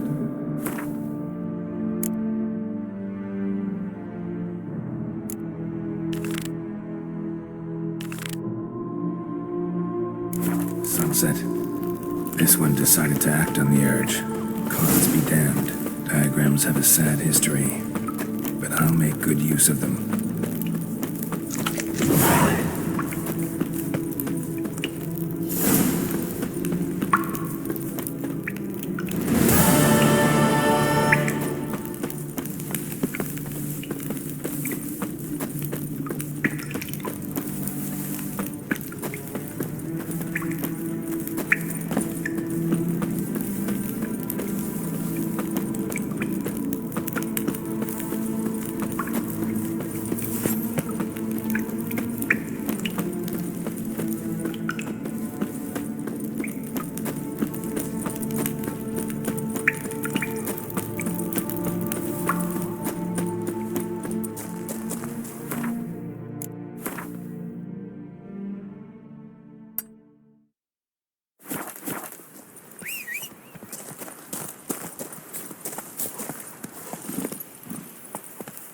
Let's go!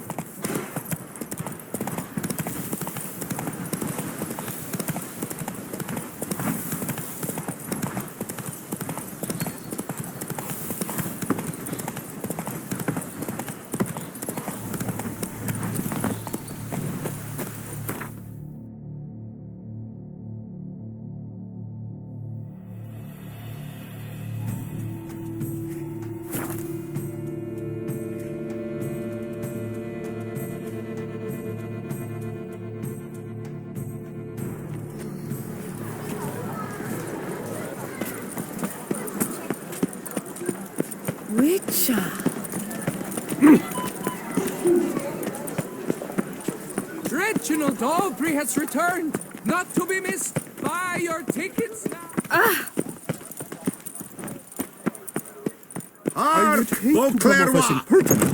Was it not you? Greetings. I hope your search goes well. Managed to find something already. Wonderful. I shall draft a copy. This is good. This at last will earn me the title of Grandmaster. I thank you, Witcher.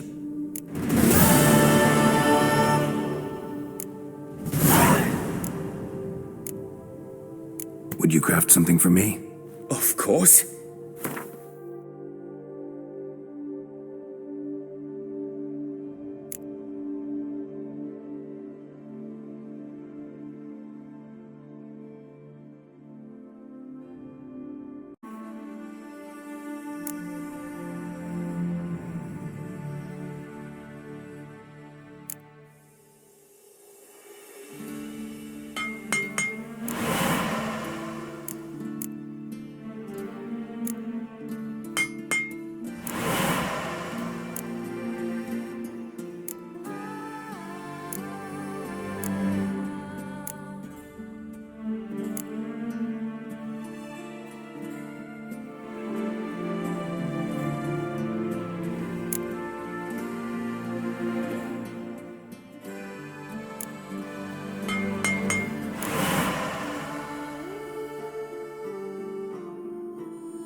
Farewell. Good luck on the path. The Peyrak Peyran falls. No cowardice! We's the Beauclair Was that has truly struck necessary? again!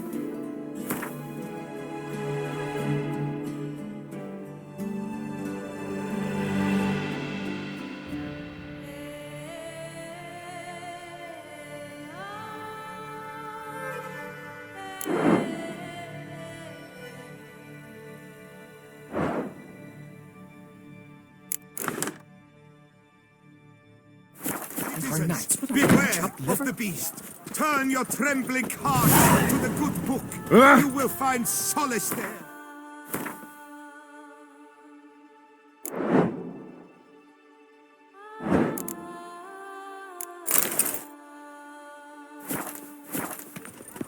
Count Borgis the Salfares.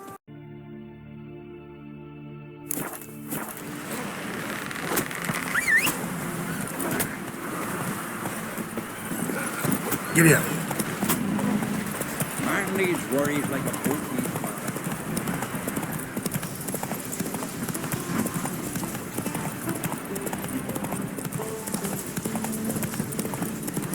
Who made that thing? That's it, Roach.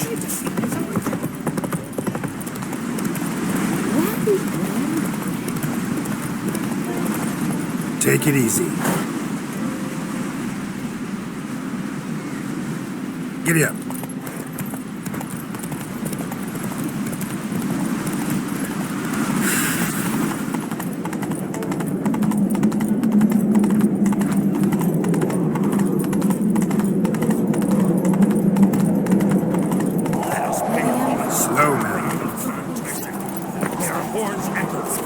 Bran was a great ruler.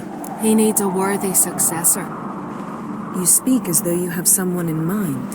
Skellige's troubles very much derive from it not being a hereditary monarchy. Any upstart can be king and destroy his predecessor's legacy. The King of the Isles is a more symbolic position. That should change as well. A strong leader who wields true power. That is what the times require.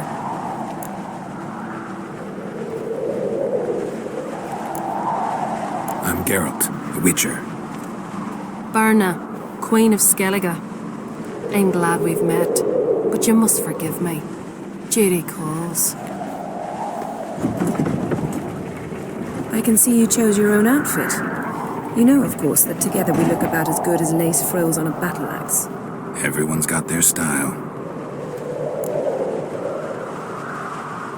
We should mingle before they all get drunk. There'll be no talking to anyone then. Good thinking. I don't know what Krach wants, but when we meet with him, we should have clear minds. I'm not gonna drink. Why dull my senses when I'm in such pleasant company? Do you plan to compliment me all evening? I plan to tell you what I think. Keep an eye on him.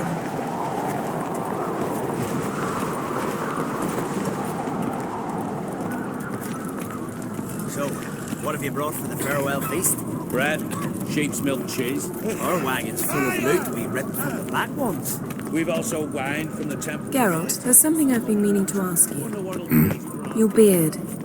Why did you decide to grow it out? Don't really know. Must say it suits you.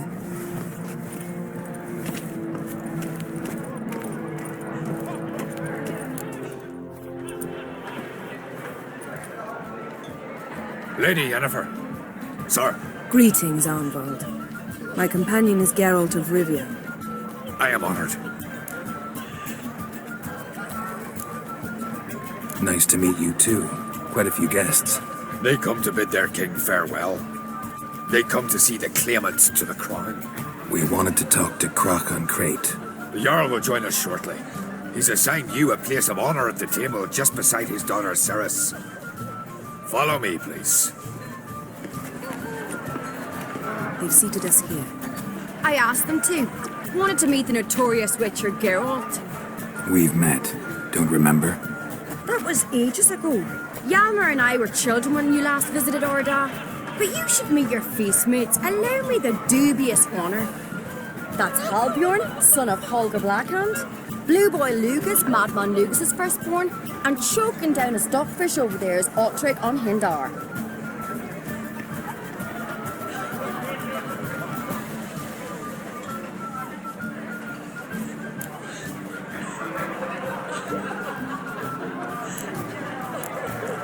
Forgive me. I remember our meeting all those years ago, but I don't recall your name. Ceres on Crate. Krach, her da, and her big brother Hjalmar called a Sparrowhawk. A Jarl's daughter she is. Fat lot of good it does her. Ceres is jealous, for the one among us who performs the greatest feat will be crowned king. We all know the feats are a sideshow. Our fathers will choose who will wear the crown. What do you think they spoke to Krach about? You talk like that because you're short of strength and skill. Remember when Hjalmar challenged us all to a race up the mount? You didn't stand with us then. As he buried his axe in that stump at the top to mark his victory, you were warming your chicken bones by the fire. Had my reasons for not participating, but I would have won then, as I'd win now. Now that you mention him, just noticed Hjalmar's not here. My brother walks his own paths. But about the race, why don't we repeat it? I'm willing to challenge any of you, Witcher included. If I beat him to the top, venture to say that'd be a feat, eh? So you in? If the Witcher's in. Geralt?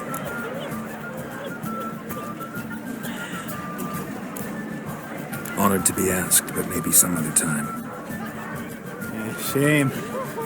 Enough of the natter and let's drink. To Ceres.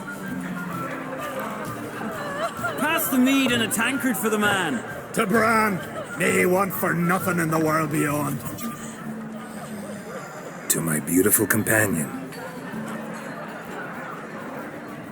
You've been great company. Sadly, it's time we moved on. Really? Indeed.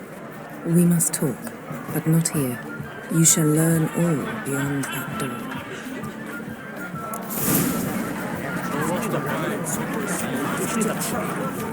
Do you have Him? Why would I? The Queen should join her king on his round journey. What did you say in the These and Others?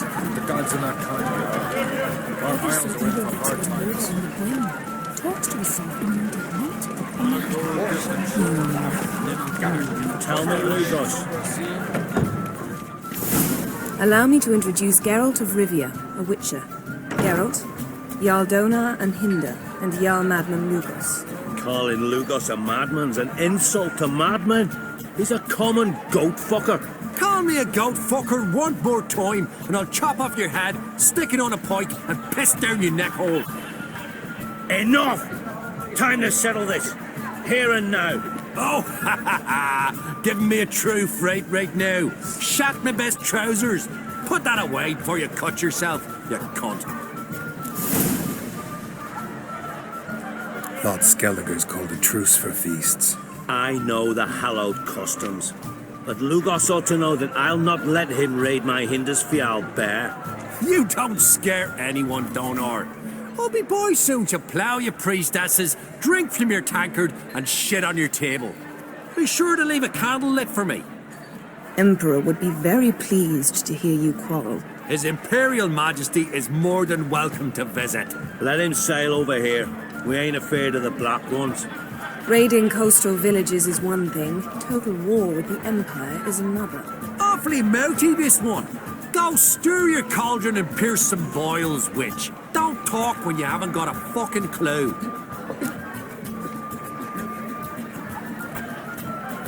Know what, Lugos? Just realized I don't give a damn about your hallowed rules of hospitality. Finally, some diversion. And here I was ready to puke from all the boredom. Come on, freak. Show us what you're made of. Move the benches. There's to be some gob slapping. Twist his fucking rhythm. Make him choke my teeth. Lost your nerve?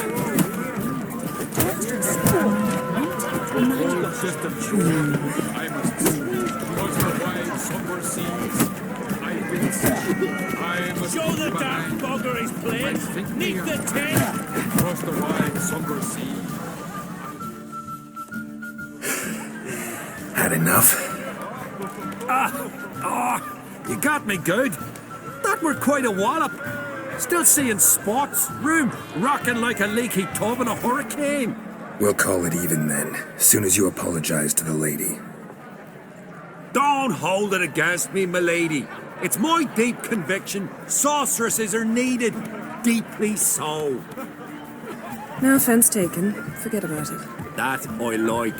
And the knocking. It's what men do. Give me your paw, Witcher.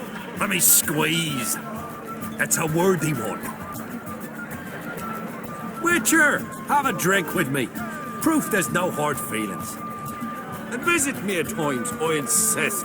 Yoren's been jabbering about bringing in a witcher for that haunted lighthouse.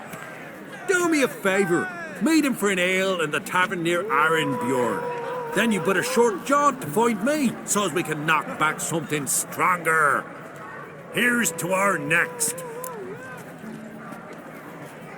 Sure, I'll knock one back with you, Lugos. Nothing wrong with having a drink in good company. I remind you we've important matters to discuss later.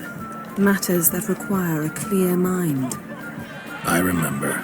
Drink like you fight, and we're in for a good time. To Bran! To Jarl Madman Lugos and his madness.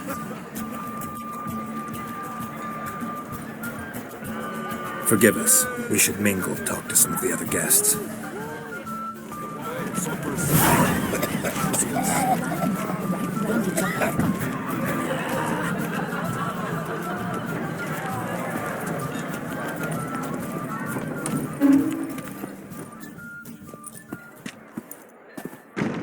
What now? Now we pay a visit to Ermien's laboratory. Didn't know we'd been invited. Because we've not been.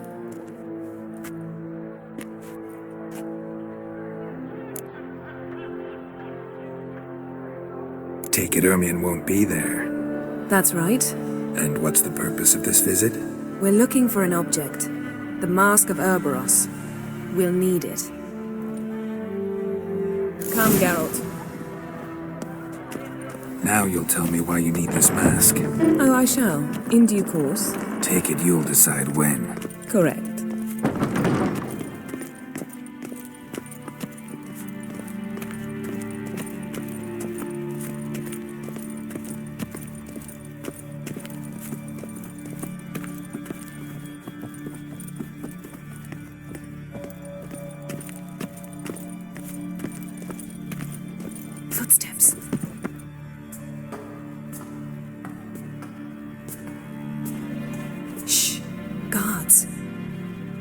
hide behind the tapestry. Sparrows chip, while starlings chirp. What do jackdaws do? Jackdaws caw. Goldfinches warble, and cranes whoop, whereas peacocks screech. Hawks scream, larks trill, and doves, they coo. That's all of them. What about nightingales? All right, nightingales crooned.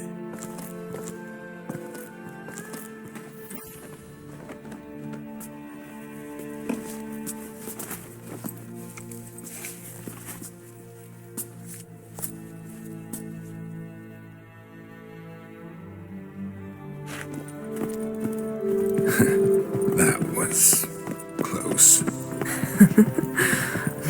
This'll be tough to open. Surprises never end. See the ravens? Hard not to. Ermien's spies. An indication that we're near his laboratory. I also sense a clear magic aura. Come, there's a ledge outside this window. We must pass along it.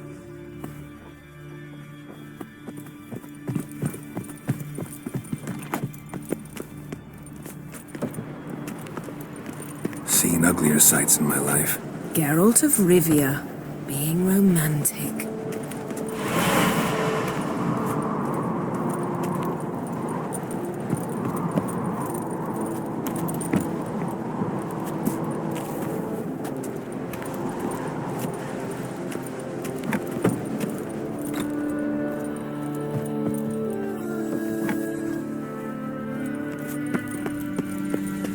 Amazing how a hobby can render a man mysterious. Fascinating. Especially a druid. Must be a real nature lover. Looks alive. Looks alive. Had one at Kaer Morhen. Please. 100 loose an arrow if you saw that in the woods. A basin of water. For teleprojection, a reflection of Ermien appears on the surface. Supplicants speak to it.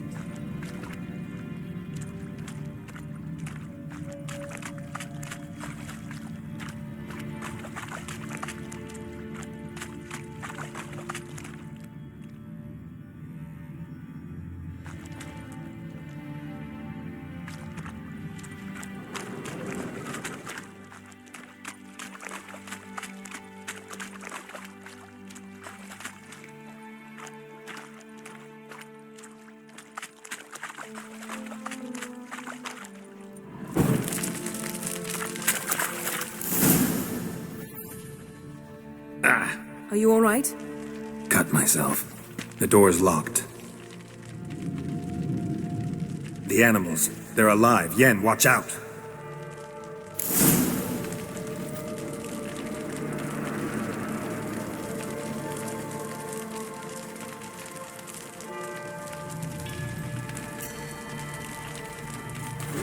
Monsters. Can feel them closer. They're everywhere. That's one less. That's one less.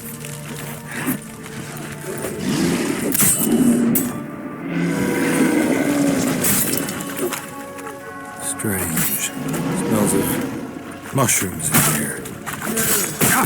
To my mind, it's the scent of sweet past time in the sun.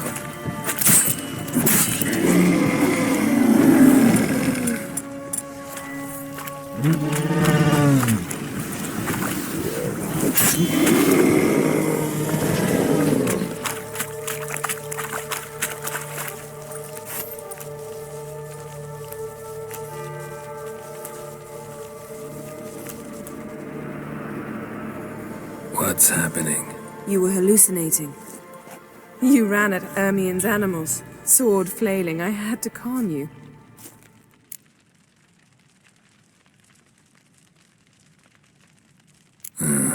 Must have looked strange. Your years of vigorous training at Kaer Morhen finally paid off. Bested nearly all the stuffed beasts in here. Please. Fine. We've passed the trial of taxidermy. The door stands open. Let's go inside, Geralt.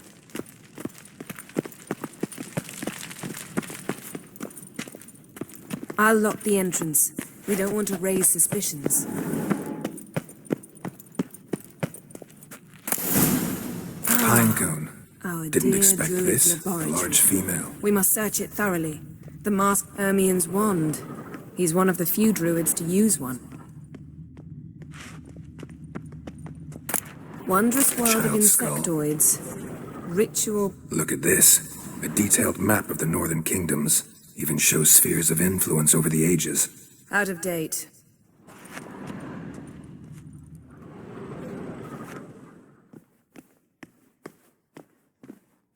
Looks like Ermien places something in the statue's hand.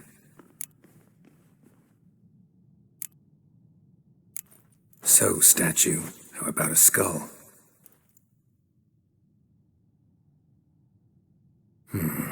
Guess you're no indecisive prince.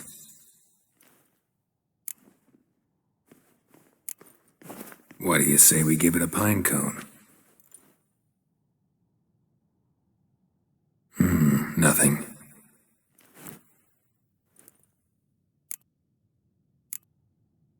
Need something else.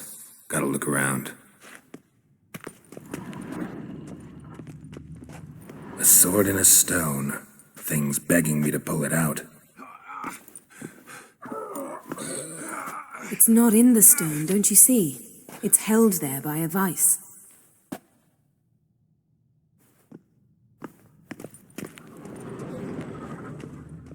Laboratory worthy of an imperial alchemist.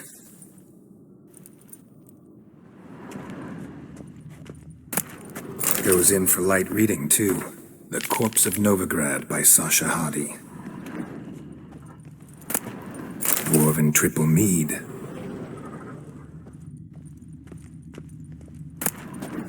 Skelliger's tales about the wild hunt. The islanders believe the wraiths sail on a long... Seems Ermien has real tobacco brought in.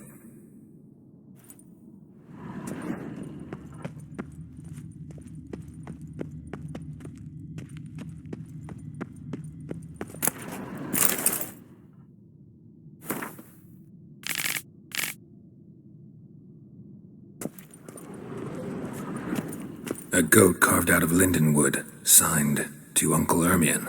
Little Ciri's handiwork. That's what she called...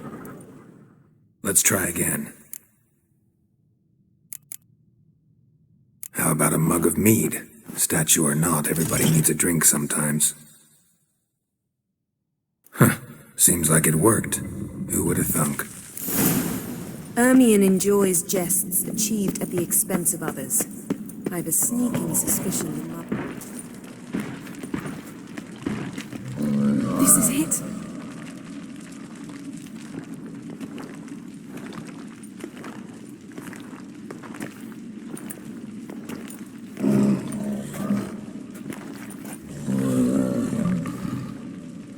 We've got it. We must return to the feast quickly before...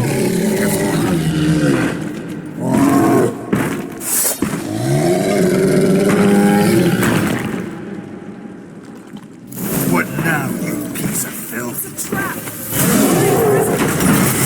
Just wonderful.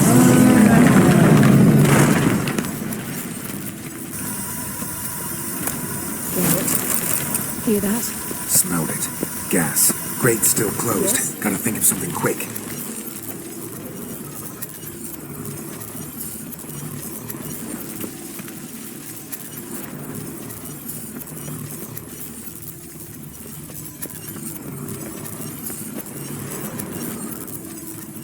The damned druid will poison us. This vapor's deadly. We've got but a few minutes. Teleport us out of here. Think of something. Quickly. First thing to come to your mind.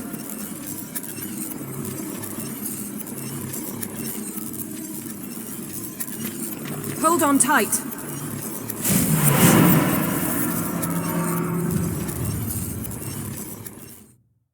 This has gotta be Yen's room. She always did like space.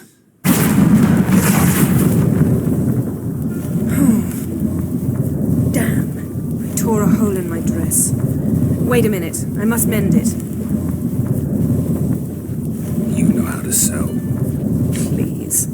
I'll enchant a needle.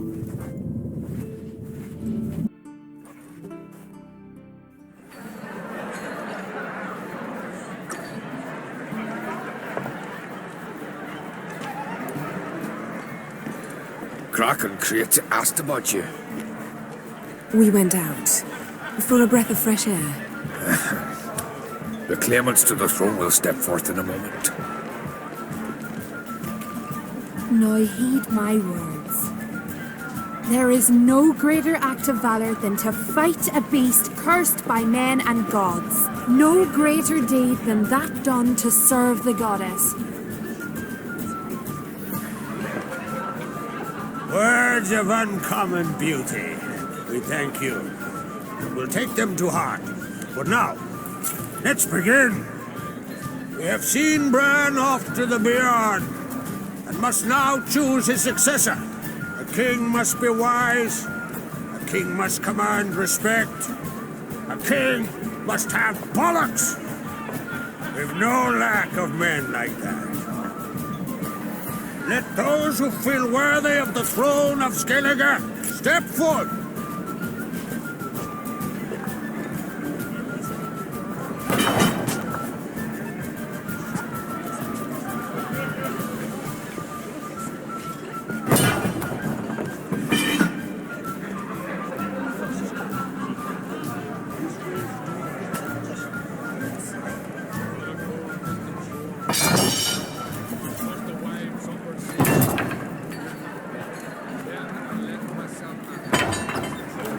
My son could not be here this day. Behold his axe. Behold his will.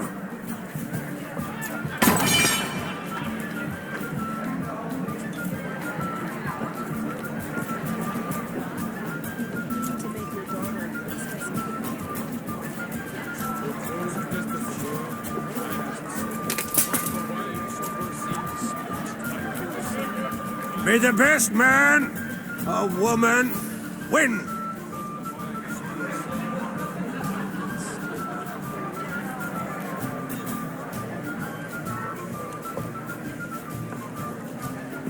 What's got into her? She's your daughter, is she not? Now I know why she said she'll sail to speak her of. Ah, children. The older they grow, the more trouble they are. Come with me. All the more essential we talk now.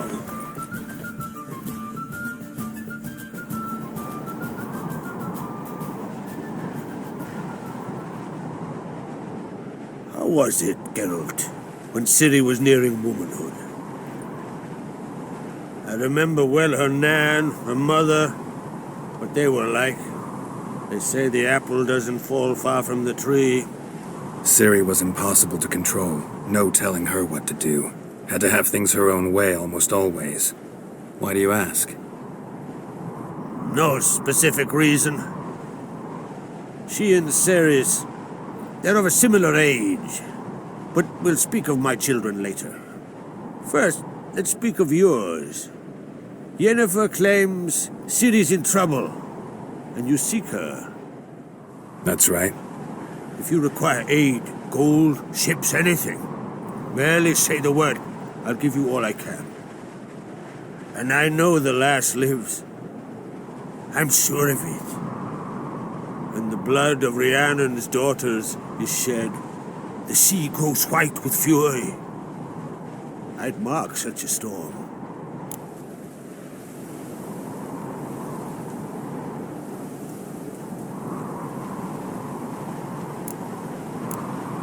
Need your help. Ciri probably came here to Skellige. And very likely caused the cataclysm along the coast. The site upon which the Druids focus so intensely now. A site Ermion refuses to let us explore. Specifically, he won't let me explore it. We fought. We're not friendly now. Don't concern yourself with him. Druids have little trust for mages. But Ermion's heart is in the right place. Am I right to assume he does not know you seek Ciri? It's of no concern to him. As I thought. At any rate, Ard Skellig's my isle. You've my permission to investigate as you see fit. Thank you. No need. I swore an oath once. I aim to keep it. Unfold! Tell the druid I must speak to him. At the usual spot. I've one more matter to broach. My children. You remember Hjalmar? Well, he swore an oath to kill the giant of Undvik. Set off and has yet to return. Whereas Ceres announced that she's to set off on an adventure of her own. Got it in her head that Udalric is not mad, but cursed.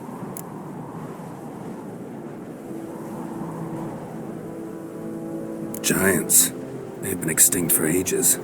Anyone actually seen the one on Undvik? Aye. Dozens of refugees have. The giant drove everyone off the isle. I've welcomed what remains of Clan Tordarach here on Ard Skellig. I heard a rumor that an unnatural frost gripped Undvik before the giant appeared. It's true. At any rate, Hjalmar decided to kill the giant and give the isle back to its people. A deed worthy of a king, he believes. My son gathered a hearty crew at the new port. They were to sail to Undvik, then travel on foot to Oskar, the village. But that many lads should have killed the giant long ago. Thus, I thought to ask you. You should start at the new port. Ask around. Hjalmar might have told someone there his plans. Take it Ceres wants to lift the curse. There's no curse to speak of. Ceres has decided she must match Hjalmar and sort out a deed worthy of a queen. Think she might need my help? You did plan to ask me for it. Why? The thing is, I don't trust Udalric further than I can spit. Ceres won't listen to me, or her brother. Yet confronted by a professional who will explain why she's mistaken, she just might come to her senses. So yes, I ask that you explain things to her and bring her back.